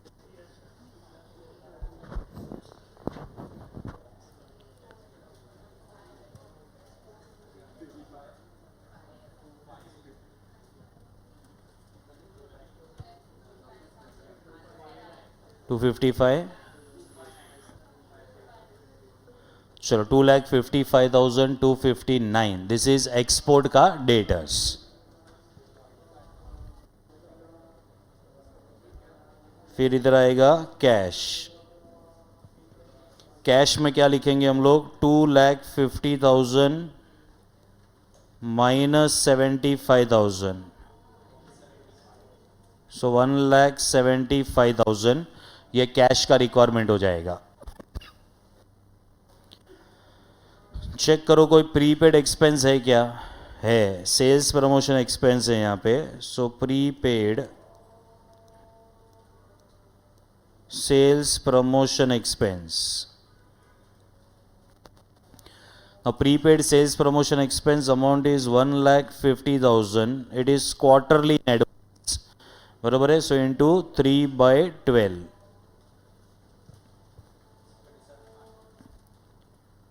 So 37,500.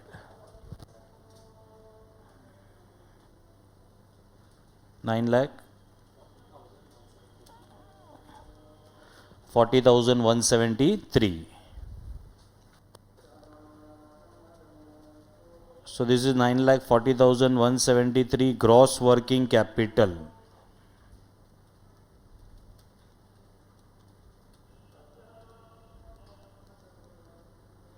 इसमें से क्या उड़ाएंगे हम लोग?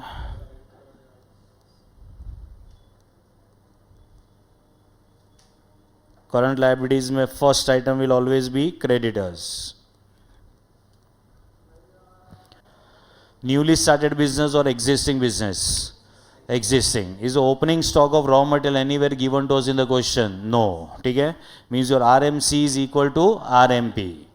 तो यहाँ पे आएगा RMP is equal to RMC. So this will be 9 lakhs. Creditors का जो पेमेंट पीरियड है वो 2 मंथ्स का है. So into 2/12. सो 1,50,000. चलो अभी देखो क्या क्या आउटस्टैंडिंग है. तो वेजेस है, मैन्युफैक्चरिंग एक्सपेंसेस है, एडमिन एक्सपेंसेस है और इनकम टैक्स भी है. ठीक है, तो और 4 आइटम्स है. So second will be outstanding wages. Outstanding wages 7,20,000 into half month है. सो 0.5/12 30,000.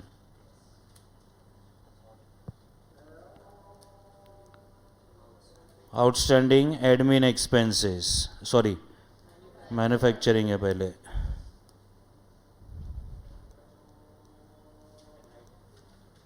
So total manufacturing overheads are 10,80,000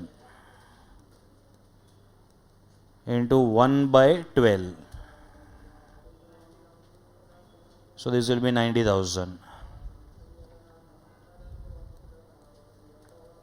Then we have outstanding admin expenses और admin overheads. कितना है? 2,40,000.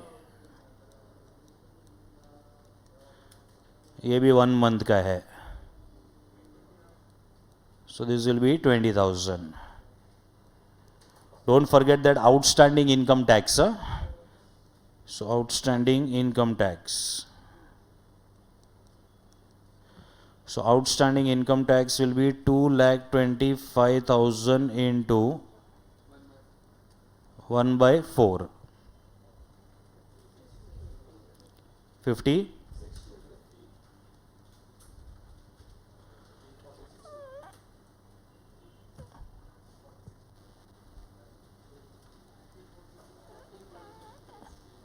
346 to 50.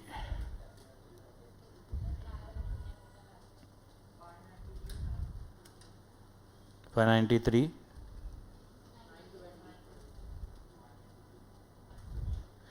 593, 923. This is your net working capital.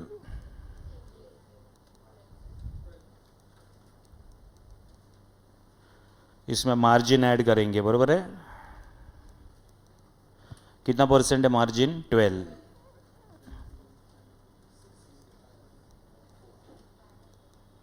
Margin for contingencies. So margin for contingencies 12% will be of 5,93,923 into 12%. 71 271. इसको add करेंगे, final answer आएगा 665 194. So this is your required net working capital.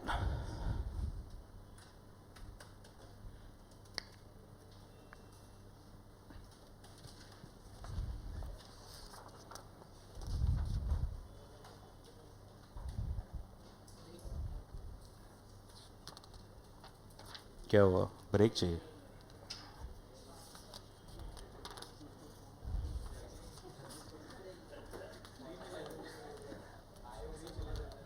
उसको call आ रहा है किसी का. चलो अभी क्वेश्चन नंबर 6 है ना, ये तुम लोग होमवर्क करोगे. क्वेश्चन नंबर 6 सेम ही है. क्वेश्चन नंबर 6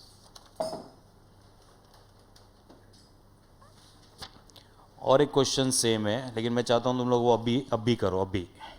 हाँ, ऐसे ही वाला क्वेश्चन नंबर 8. फिर क्वेश्चन नंबर 10 काफ़ी अच्छा क्वेश्चन है, ठीक है? तो पहले क्वेश्चन नंबर 8 करो, फिर क्वेश्चन नंबर 10 में कराऊंगा. क्वेश्चन 10 के बाद और एक हो जाएगा मेरे ख्याल से.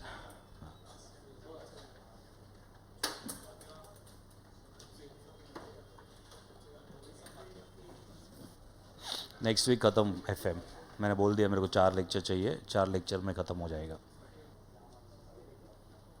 चलो ये क्या है, ऑनलाइन में अलग आंसर आ रहा है. ग्रॉस वर्किंग कैपिटल बताओ.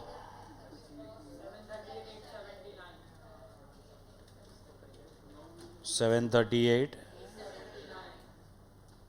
879. ये ग्रॉस का आंसर है. बाइफर्केशन बता दो भाई इंडिविजुअल. चलो ये लोग को कुछ अलग ही आंसर आ रहा है. रॉ मटेरियल का स्टॉक बता.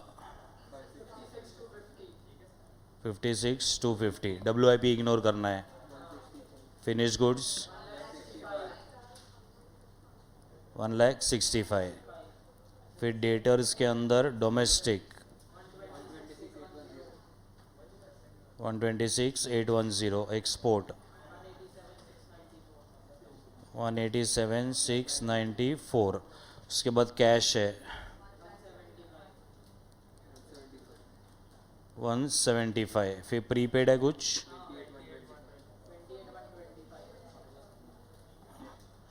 ये सब मिलके तुम लोग बोल रहे हो कि इट इज़ 7,38,879. चलो चेक कर लो तुम लोग.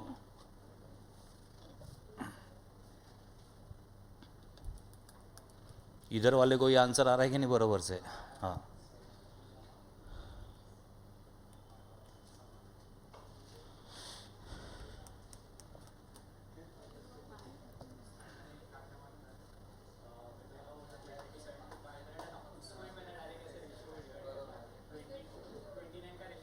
हाँ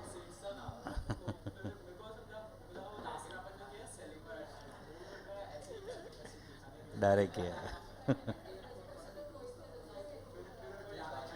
तो इंडिविजुअली ब्रेक कर देने का ऐसा रहेगा ना, तो इंडिविजुअली करो। हाँ,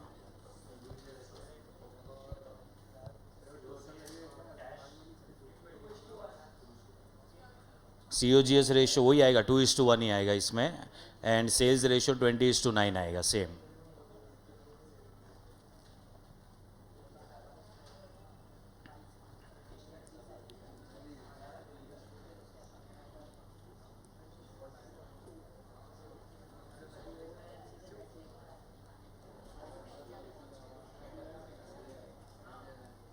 डोमेस्टिक का सेल्स तो दिया हुआ है ना 18 लैक्स, और ये है 8,10,000। मेरे को इसका COP COGS बता दो कितना रहे। 14,40,000,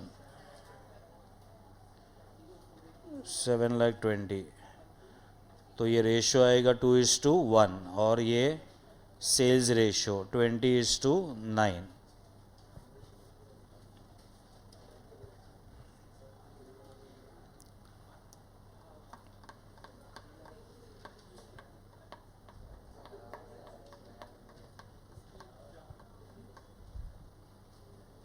चल, आदित्य वरुण दोनों का अलग अलग आंसर आ रहा था।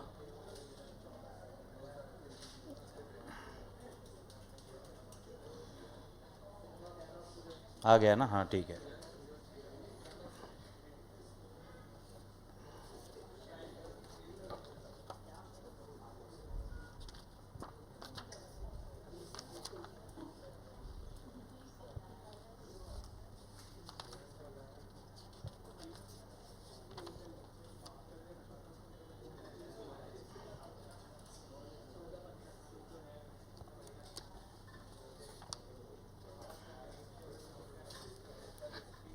चलो, हुआ सब लोग का? हाँ ठीक है। चलो अभी एक अच्छे क्वेश्चन पे जाते हैं। क्वेश्चन नंबर है 10, page number 98।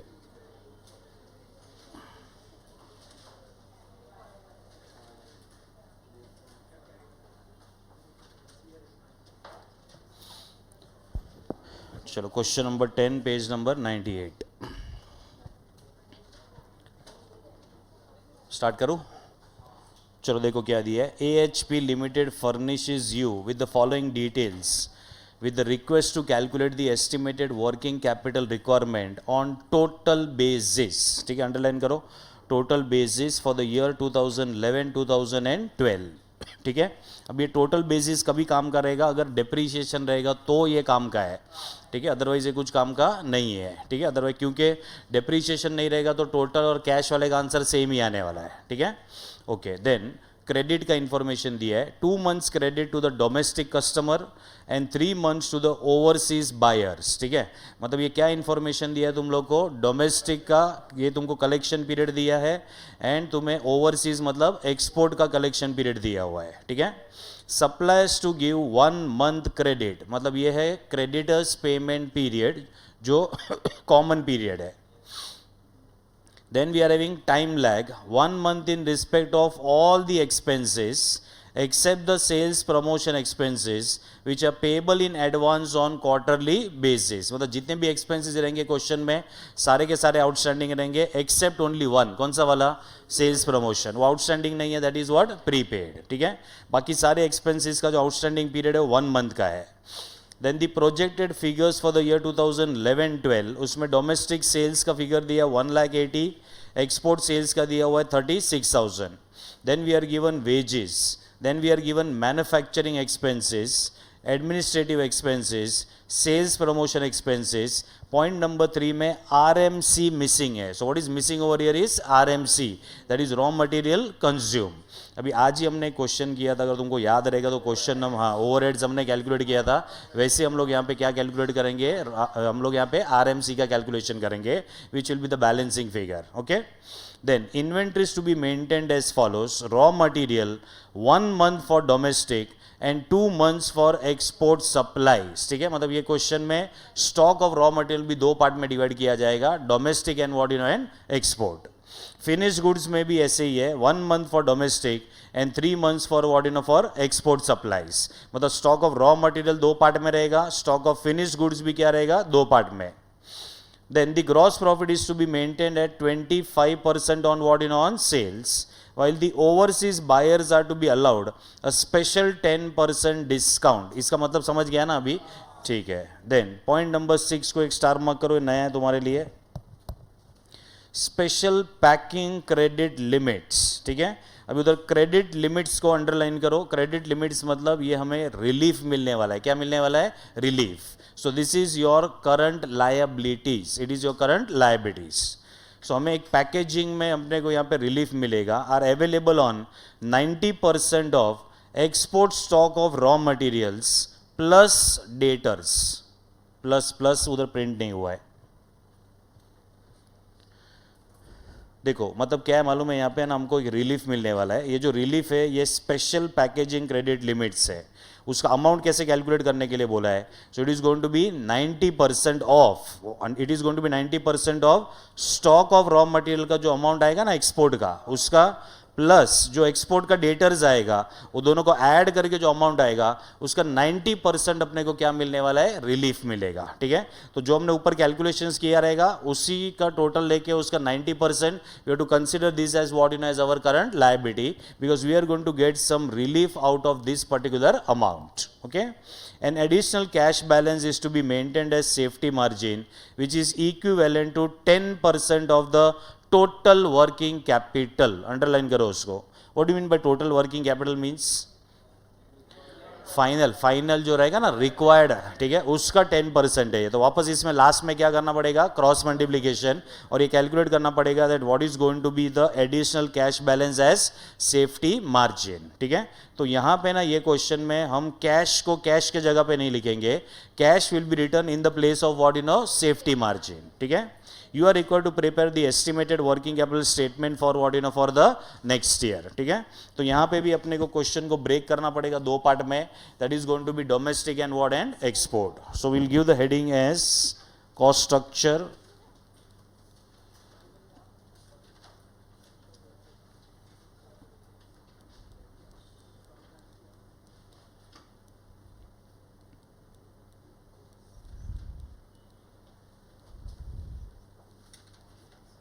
Domestic exports and total. हमें पहले चाहिए RMC, but RMC is not available in the question, but we can calculate the RMC. ठीक है. वो लास्ट में हम लोग यहाँ पे बैलेंसिंग फिगर करके उसको कैलकुलेट कर लेंगे. ओके. फिर आरएमसी के बाद नेक्स्ट क्या आएगा, wages. Now wages is available in total. ठीक है. So what is the total wages we have, 42,000. फिर है मैन्युफैक्चरिंग एक्सपेंसेस,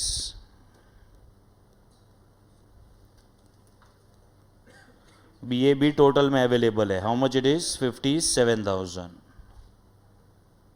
ये 3 को अगर ऐड कर देते हैं हम लोग तो हमें मिल जाता है कॉस्ट ऑफ प्रोडक्शन या फिर cost of goods sold.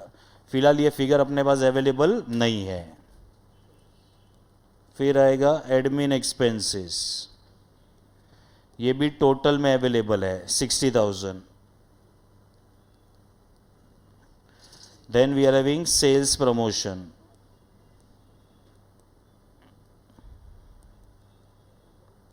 Sales promotion expenses भी टोटल में अवेलेबल है 30,000. ये सबको ऐड करेंगे तो क्या मिल जाएगा, टोटल कॉस्ट. क्या ये क्वेश्चन में कहीं पे भी तुम्हें डेप्रीशिएशन के बारे में कोई भी इंफॉर्मेशन मिला है कि अभी तक नहीं. That means there is what you know there is no depreciation information as of now. ठीक है. अच्छा. फिर यहाँ पे कुछ मार्जिन वगैरह दिया हुआ है क्या, चेक करो जरा. पॉइंट नंबर 5 में दिया हुआ है. ठीक है. So what is given in point number 5, gross profit is to be maintained at 25% on sales. ठीक है. तो यहाँ पे क्या करना पड़ेगा, इसके बाद हमें इसको 2 पार्ट में डिवाइड करना पड़ेगा. So first will be domestic, second will be exports. हाँ इंक्लूड होता क्योंकि टोटल बेसिस है इसके लिए. हाँ चलो अभी यहाँ पे आएगा तुम्हारा COP और COGS plus GP will give you what, sales. तो ये 100 GP 25, this will be 75। Sales का फिगर अवेलेबल है डोमेस्टिक का 1,80,000। So we do cross multiplication, calculate what, calculate the COP or COGS. 1,35,000। फिर यहाँ पे भी आएगा COP और COGS plus GP will give you sales. अभी यहाँ पे सेल्स में बोला 10% डिस्काउंट है, तो यहाँ पे सेल्स कितना रहेगा, 90। सो what will change, GP will change, so the cost will remain what, 75। अभी यहाँ पे सेल्स का फिगर है 36,000, तो इसको क्रॉस मल्टीप्लाई करोगे तो इसमें आएगा 30,000।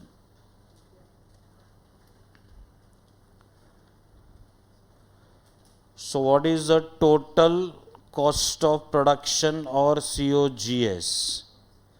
So it is 1,35,000 plus क्या करना पड़ेगा, 30,000, which will be 1,65,000। अभी ये 1,65,000 जो हमने कैलकुलेट किया ना, वो यहाँ पे कॉस्ट स्ट्रक्चर में COP COGS के सामने आएगा। This will B 1,65,000। Do you have the breakup of this 1,65,000? Yes, वो भी मिला है अपने को। देखो 1,35,000 है एंड 30,000 है, तो डोमेस्टिक का कॉस्ट ऑफ प्रोडक्शन मिल गया 1,35,000 और एक्सपोर्ट का भी मिल गया 30,000।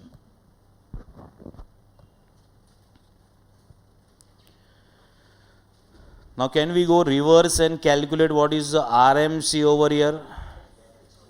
कितना आ रहा है, 66,000। Now can we break this into domestic and export? Yes, तो या तो क्रॉस मल्टीप्लिकेशन करो या तो इसका रेशियो निकाल लो, ठीक है। तो कितना आ रहा है, 9:2, तो 9:2 मतलब 11 होएगा। So here it will be 54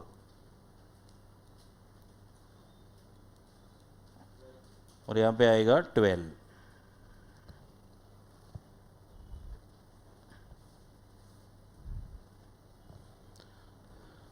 अभी या तो ये क्रॉस मल्टीप्लिकेशन से आएगा या तो रेशियो से आ जाएगा। तुम्हें अगर रेशियो लिखना है तो यहाँ पे लिख सकते हो। ये कौन सा रेशियो आएगा, 9:2। तो हम वेजेस को भी ब्रेक कर सकते हैं अगर चाहिए तो, मैन्युफैक्चरिंग एक्सपेंसेस को भी ब्रेक, मतलब उसको ब्रेक कर सकते चाहिए तो, लेकिन उसका रिक्वायरमेंट नहीं है क्वेश्चन में, तो उसको ब्रेक नहीं करेंगे। अभी एडमिन और सेल्स प्रमोशन एक्सपेंसेस कैसे ब्रेक होएगा, सेल्स रेशियो में। So what is the sales ratio, 5:1। चलो 5:1 में ब्रेक करोगे तो एडमिन एक्सपेंसेस हो जाएगा 50,000, 10,000,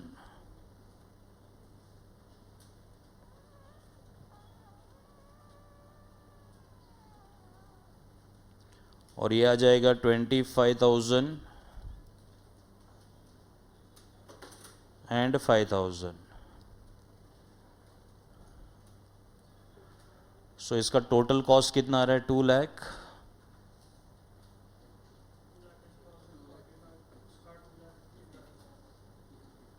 $255 और इसका इंडिविजुअल का भी मिल गया अपने को 2,10,000 एंड 45,000। चलो अभी पूरा मसाला रेडी है। Now we have to calculate the what, calculate the working capital का रिक्वायरमेंट। चलो क्या बाकी है वर्किंग नोट में, मुझे बताओ। साथ में कर रहे थे, हो गया, ये भी हो गया। चलो तो वर्किंग कैपिटल का स्टेटमेंट बनाते हैं।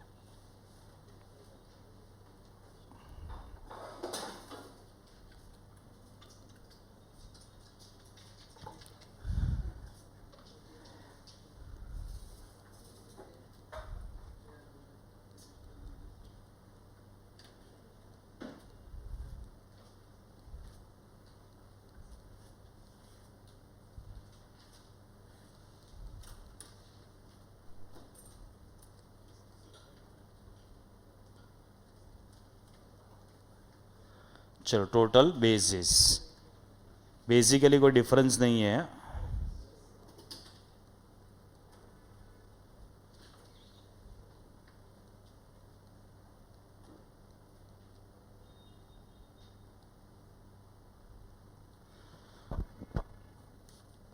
करंट एसेट से स्टार्ट करेंगे।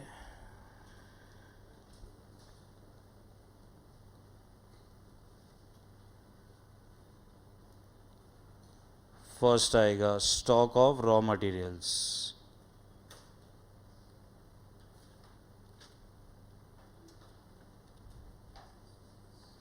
स्टॉक ऑफ रॉ मटेरियल्स में बाइफर्केशन है। I am referring two point number 4, ठीक है। डोमेस्टिक का 1 महीना है, एक्सपोर्ट का 2 मंथ्स है। क्या हुआ, गड़बड़ कर दिया? सप्लायर ले लिया ना? हाँ।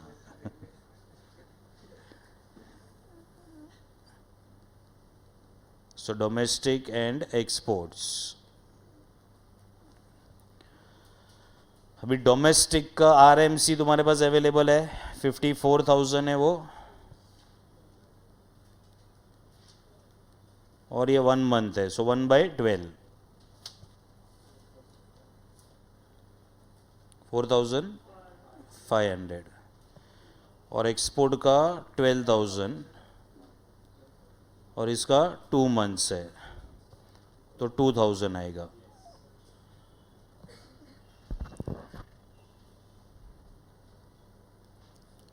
Second will be stock of finish goods. अच्छा, वर्क इन प्रोग्रेस के बारे में कुछ बोला नहीं था, इसके लिए नहीं ले रहे हैं। तो स्टॉक ऑफ क्या आएगा? Finish goods.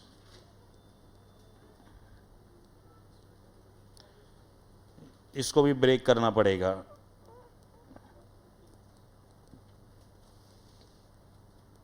Domestic and exports. Again, I am referring to point number 4 only. 1 for what you know for domestic and 3 for what you know for export. तो स्टॉक ऑफ फिनिश गुड्स होगा COGS के ऊपर। तो COGS है 1,35,000 domestic का। सो 1,35,000 into 1/12, 11,250। और export का amount है 30,000, और ये 3/12 है, बराबर है 7,500।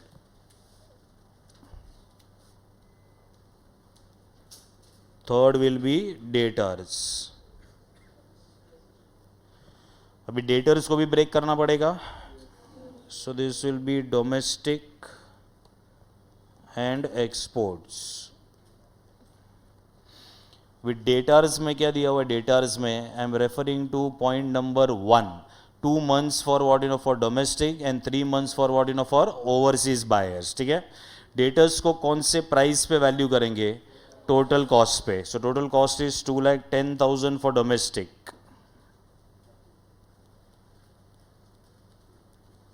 और डोमेस्टिक का पीरियड है 2 मंथ्स, सो 2/12,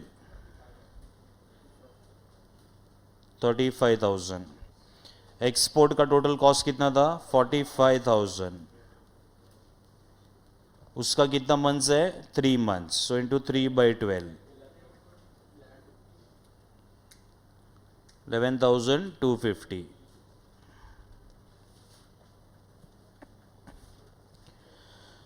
कैश हम यहाँ पे नहीं लिखने वाले ये क्वेश्चन में। हाँ, हम लोग कैश किधर लिखने वाले हैं? अलग से सेफ्टी मार्जिन के उधर लिखेंगे, ठीक है। चलो, इसके अलावा जो है प्रीपेड एक्सपेंसेस है, तो वो भूलना नहीं है प्रीपेड को।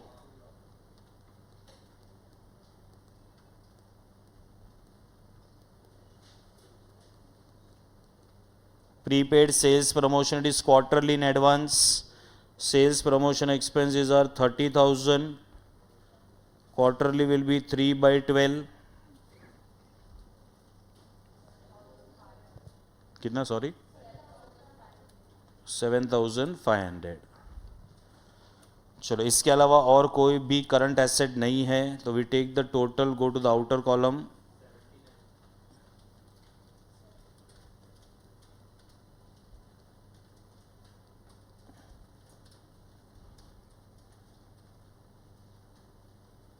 $79 एग्जैक्ट है। चलो, 79,000, इसमें से हम क्या उड़ाएंगे अभी?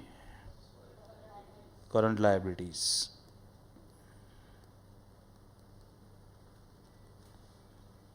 करंट लायबिलिटीज में फर्स्ट आएगा क्रेडिटर्स। अभी क्रेडिटर्स का कॉमन पीरियड बोला है, supply to give 1 month credit, ठीक है। तो इसको टोटल आरएमसी पे ले लेने का। What is the total RMC? 66,000 था, तो 66,000 इंटू 1/12 कितना? 5,500 ना।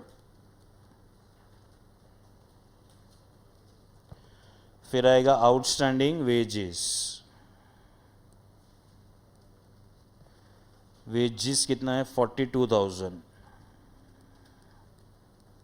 कितना मंथ है? 1 मंथ। सारे एक्सपेंसेस 1 मंथ है। कितना? 3,500। फिर outstanding manufacturing expenses. Manufacturing expenses है 57,000, ये भी 1 मंथ है।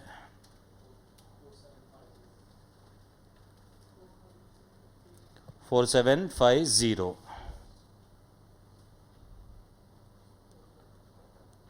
Outstanding admin expenses. Admin expenses है 60,000 के, सो इंटू 1/12 5,000। रुक जाना, टोटल नहीं करना, और एक आइटम बाकी है। चलो फिफ्थ, इधर एक स्टार मार्क करो, ये नया है इसके अंदर, ठीक है। So what is the fifth point? I am referring two point number 6, special packaging credit limits, ठीक है।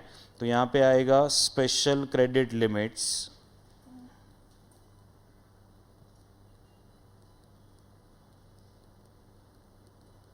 अब ये स्पेशल क्रेडिट लिमिट्स हमें क्या करना? 90% है वो, 90%। किसका 90% है वो? It is 90% of the export stock of raw material. So what is export stock of raw material? हमने ऊपर कैलकुलेट किया है, 2000 है export stock of raw material.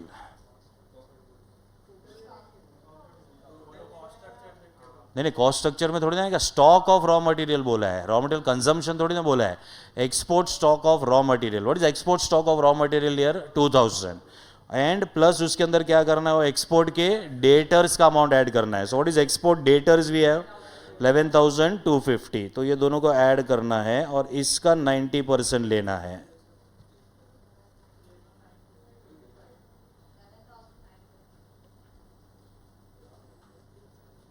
$11,925।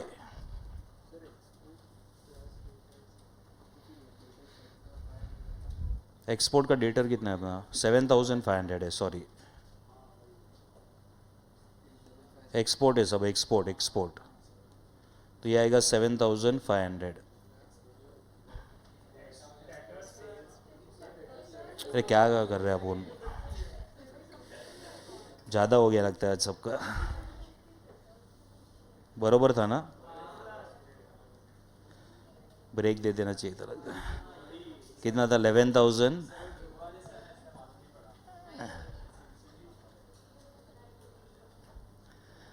उधर स्टार मार्क करना, पॉइंट नंबर 5 को स्टार मार्क करो।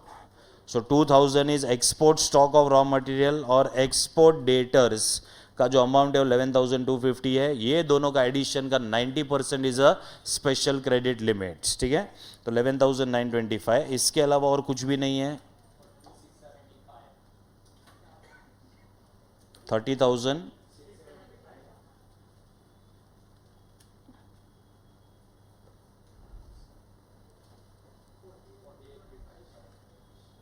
$48, $325। इसमें हम ऐड करेंगे सेफ्टी मार्जिन, ब्रैकेट में लिखना कैश।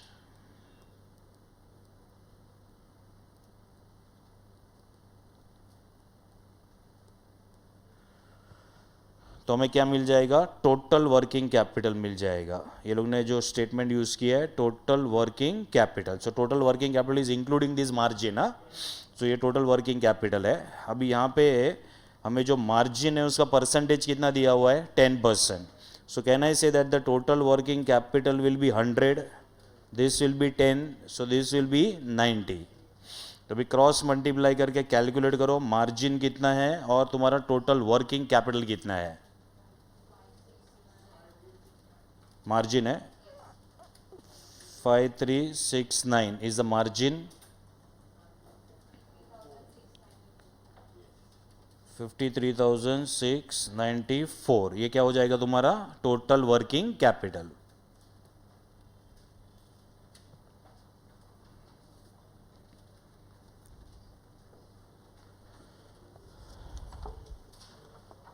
चलो अच्छा था क्वेश्चन।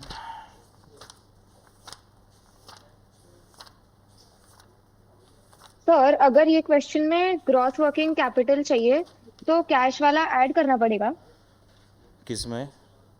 नहीं नहीं नहीं नहीं नहीं नहीं, ओके। क्योंकि सेफ्टी मार्जिन बोला अलग से रखना है इसके लिए। हाँ तो ये जो अमाउंट निकाला है ना 79,000 ये ग्रॉस वर्किंग कैपिटल ही है। Okay.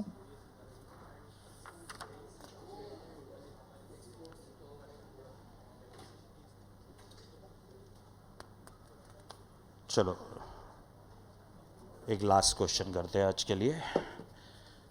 Come to page number 112।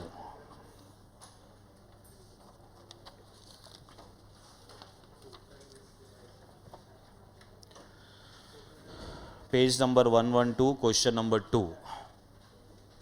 अब ये टेस्ट पेपर का मतलब ये टेस्ट पेपर का मैं क्वेश्चन इसके लिए कर रहा हूँ क्योंकि अच्छा क्वेश्चन है इसके लिए। हाँ उसके बाद में ऐसा कुछ क्वेश्चन आएगा तो तुमको समझ जाएगा कि क्या करना है उसमें। हाँ तो ये पेज नंबर 112 क्वेश्चन नंबर 2 कि तुमको टेस्ट ही रखना है उसको, तो हम करेंगे तो चलेगा ना, ऐसा पूछ रहा हूँ मैं। हाँ चलो क्वेश्चन नंबर 2 है पेज नंबर 112।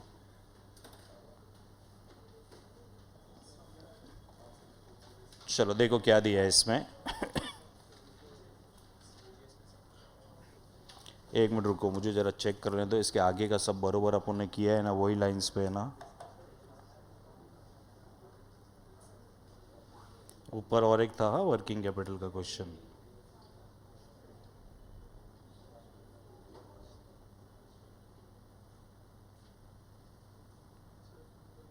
ये जैन वाले का क्या उल्लू बना रहा है अपने को।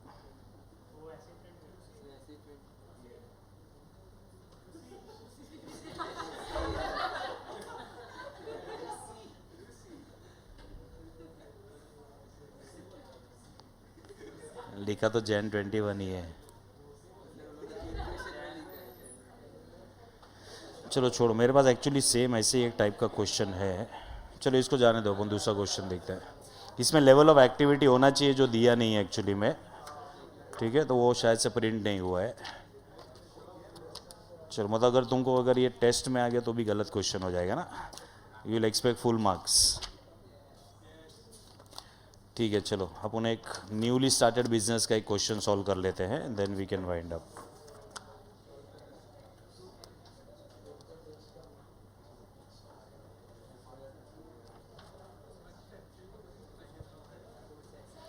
चलो क्वेश्चन नंबर 5 पे आ जाओ, होमवर्क का पेज नंबर 107।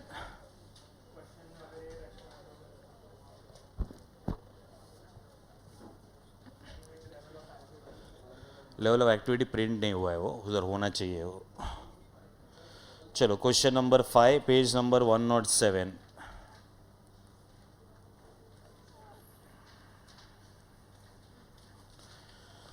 चलो now understand what is given here.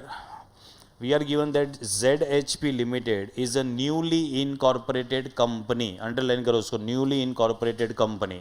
So newly incorporated company में क्या होगा, ओपनिंग स्टॉक नहीं रहेगा, ठीक है। सो ओपनिंग स्टॉक और raw material be equal to 0। Creditors का कैलकुलेशन करने के टाइम पे you will have to calculate the RMP by using what using the formula is RMC plus closing stock of raw material, ठीक है। ये formula से RMP निकालेंगे। Now the following cost sheet for the first year of its operation is given to us. Raw material 24, direct labor 20, factory overheads including depreciation is 8, ठीक है। तो ये total 16 है, तो इसमें से कैश कंपोनेंट कितना हो जाएगा 8 rupees. Administrative overheads not related to production, ठीक है, is what is 10। Selling overheads is what you know is 5। ये सब करके टोटल कॉस्ट दिया है, प्रॉफिट दिया है, सेलिंग प्राइस दिया है। Additional information, raw material remain in store for 1 month, ये क्या दिया हुआ है, रॉ मटेरियल का holding period. Finished goods expects to remain in the stock for how many months? For 2 months. So it's finished goods holding period. Credit allowed to the debtor is 3 months. 40% of the sales are on cash basis. So पहले तो ये 3 महीना क्या दिया हुआ है, debtors collection period. And 40% of the sales are on cash बोला है, मतलब 60% credit है. तो debtors कहाँ से आएंगे, total sales में से कि credit sales? Credit sales. Then the credit allowed by the supplier is 1 month, creditors payment period. Time lag in payment of wages is half month, मतलब ये outstanding period है. Time lag in payment of all expenses other than labor is 1.5 month, मतलब कौन सा outstanding रहेगा, factory overheads, admin, selling overheads, ये सब कुछ outstanding है for 1.5 months. Cash balance is expected to be 2,50,000. You are required to estimate the working capital required to finance the production of 24,000 units in the first year. मतलब first year में 24,000 units का production दिया है, cell के बारे में कुछ नहीं बोला है, मतलब सेल यूनिट्स भी कितना रहेगा, 24,000. Assume that all the business activities are carried out evenly throughout the year. ठीक है, चलो पहले अभी इसके अंदर क्या बनाएंगे हम लोग, कॉस्ट स्ट्रक्चर. नॉर्मल वे से कॉस्ट स्ट्रक्चर बनेगा. यहाँ पे अपने को लेवल ऑफ एक्टिविटी दिया हुआ है, ठीक है. सो level of activities how many units, 24,000.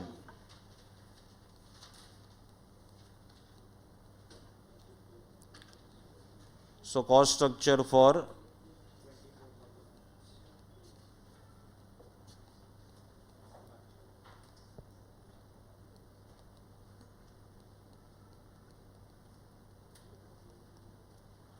चलो 24,000 यूनिट्स मैन्युफैक्चर, 24,000 यूनिट्स सोल्ड.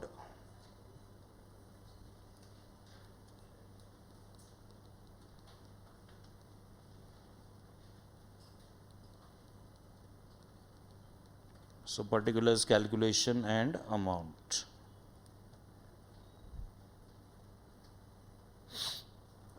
कहाँ से स्टार्ट करेंगे हम लोग, RMC. So RMC will be for how many units now, 24,000 into 24, 5,76,000. फिर आएगा direct labour. So direct labor is 20 rupees. So 24,000 into 20, 4,80,000. अभी question में डेप्रीशिएशन दिया है, लेकिन ये नहीं बोला है कि कौन सा मेथड से working capital calculate, cash cost basis, ठीक है. तो यहाँ पे हम लेंगे cash factory overheads. So 24,000 into क्या करेंगे, into 8,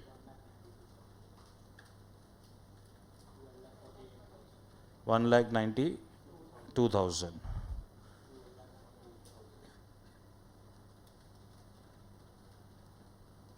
So 12,48,000. This is CCOP.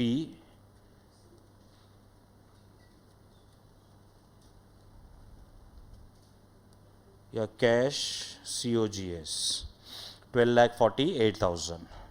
अभी इसमें एडमिन एक्सपेंसेस ऐड होंगे and selling overheads.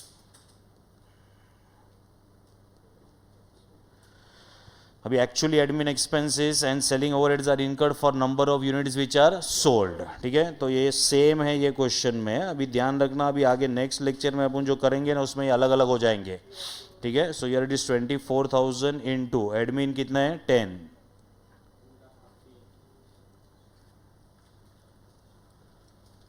And this is 24,000 into 5,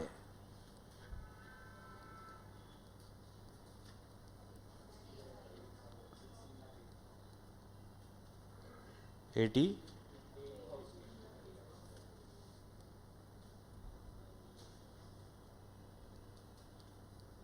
16,08,000. So what is this 16,08,000? This is total cash cost.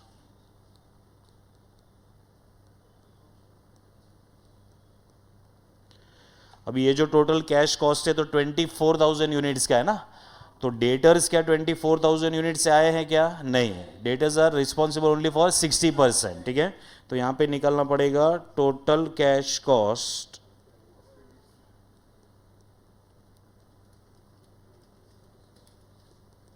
Of credit sales. So this will be 16,08,000 का 60%, 964,800। चलो ये हो गया तुम्हारा cost structure.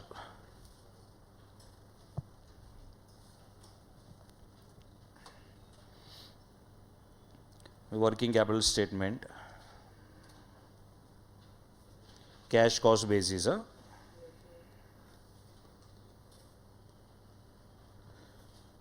WIP का कुछ नहीं था ना भाई? नहीं है। चलो तो particulars, calculations, rupees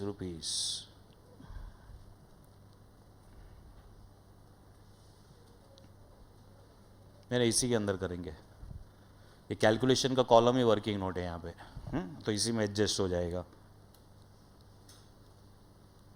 current assets, first आएगा stock of raw materials. Stock of raw materials, what is the holding period we have? 1 month. और RMC कितना है? 5,76,000। 1/12, 48,000।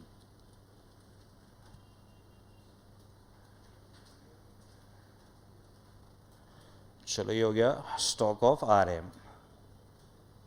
Second will be stock of finished goods. Finished goods क्या price पे value होंगे? 12,48,000, 12,48,000। और उसका holding period कितना है? 2 months.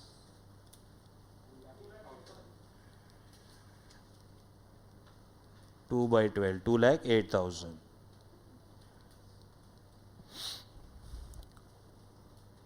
Third, I am taking up debtors. With debtors कौन से प्राइस से वैल्यू होंगे? 9,64,800।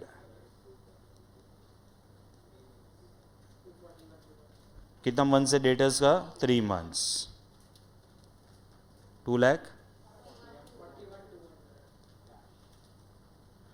2,41,200। कैश दिया हुआ अपने को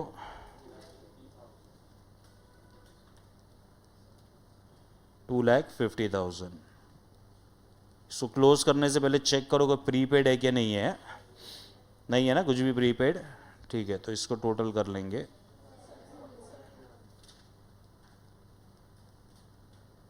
747,200। 747,200 is your gross working capital। इसमें से लेस करेंगे करंट लायबिलिटीज।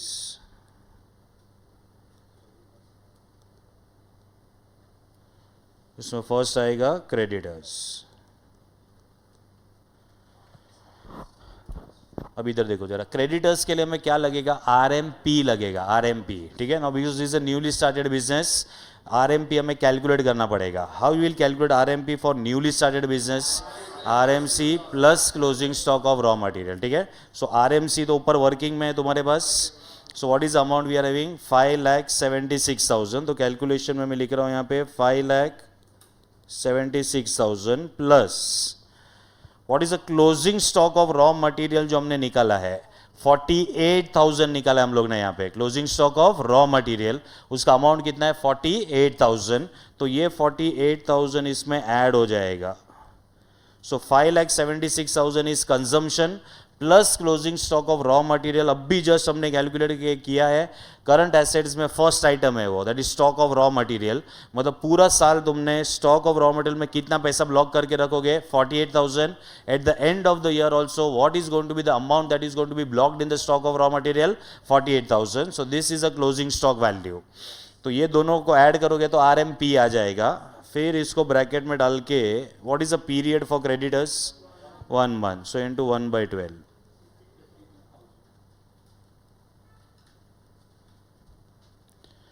चलो क्रेडिटर्स का कैलकुलेशन समझा कैसे किया क्रेडिटर्स. हाँ, सो इसमें R M P was important calculation, तो उधर एक स्टार मार्क करके रखना बस. फिर है आउटस्टैंडिंग वेजेस.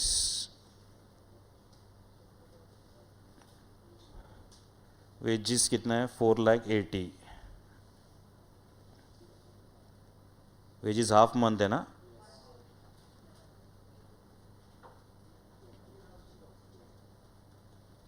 कितना है ये 20.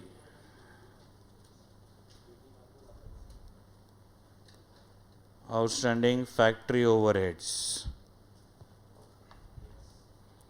आउटस्टैंडिंग फैक्ट्री ओवरहेड्स में है अमाउंट कितना है 1,92,000. 1 मंथ है ना 1.5. 1.5 by 12.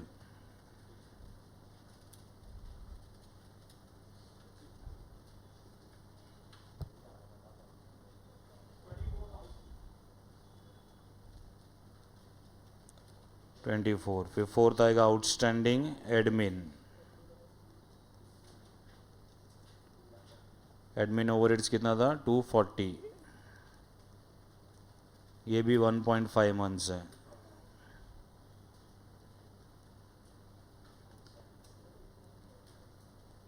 Outstanding selling expenses.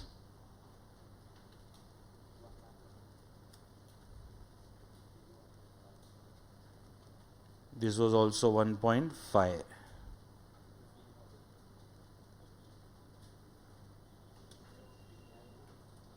चलो और कुछ नहीं है ना इसमें. तो what was the only new point you understood in the question? Creditors. What was the new point?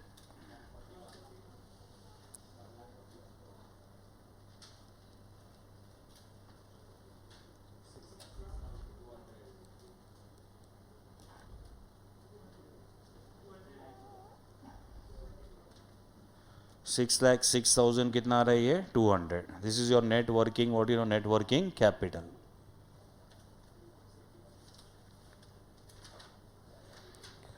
चलो कंफर्टेबल था जो भी किया वो. हाँ, अभी नेक्स्ट लेक्चर से थोड़ा सा चेंजेस आएगा इसमें. हाँ, नेक्स्ट लेक्चर में थोड़ा बहुत बचेगा, उसके नेक्स्ट लेक्चर में हो जाएगा. क्यों, क्या हुआ तेरे को, किधर जाना है? ये सितंबर वाले लोग रुको जरा, जैन वाले जाओ. 5 मिनट लगेगा, जाओ.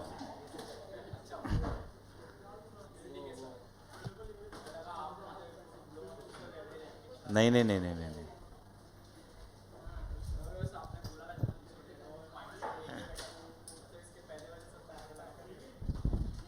नहीं नहीं, जैन वाले जाओ, सितंबर वाले बैठो.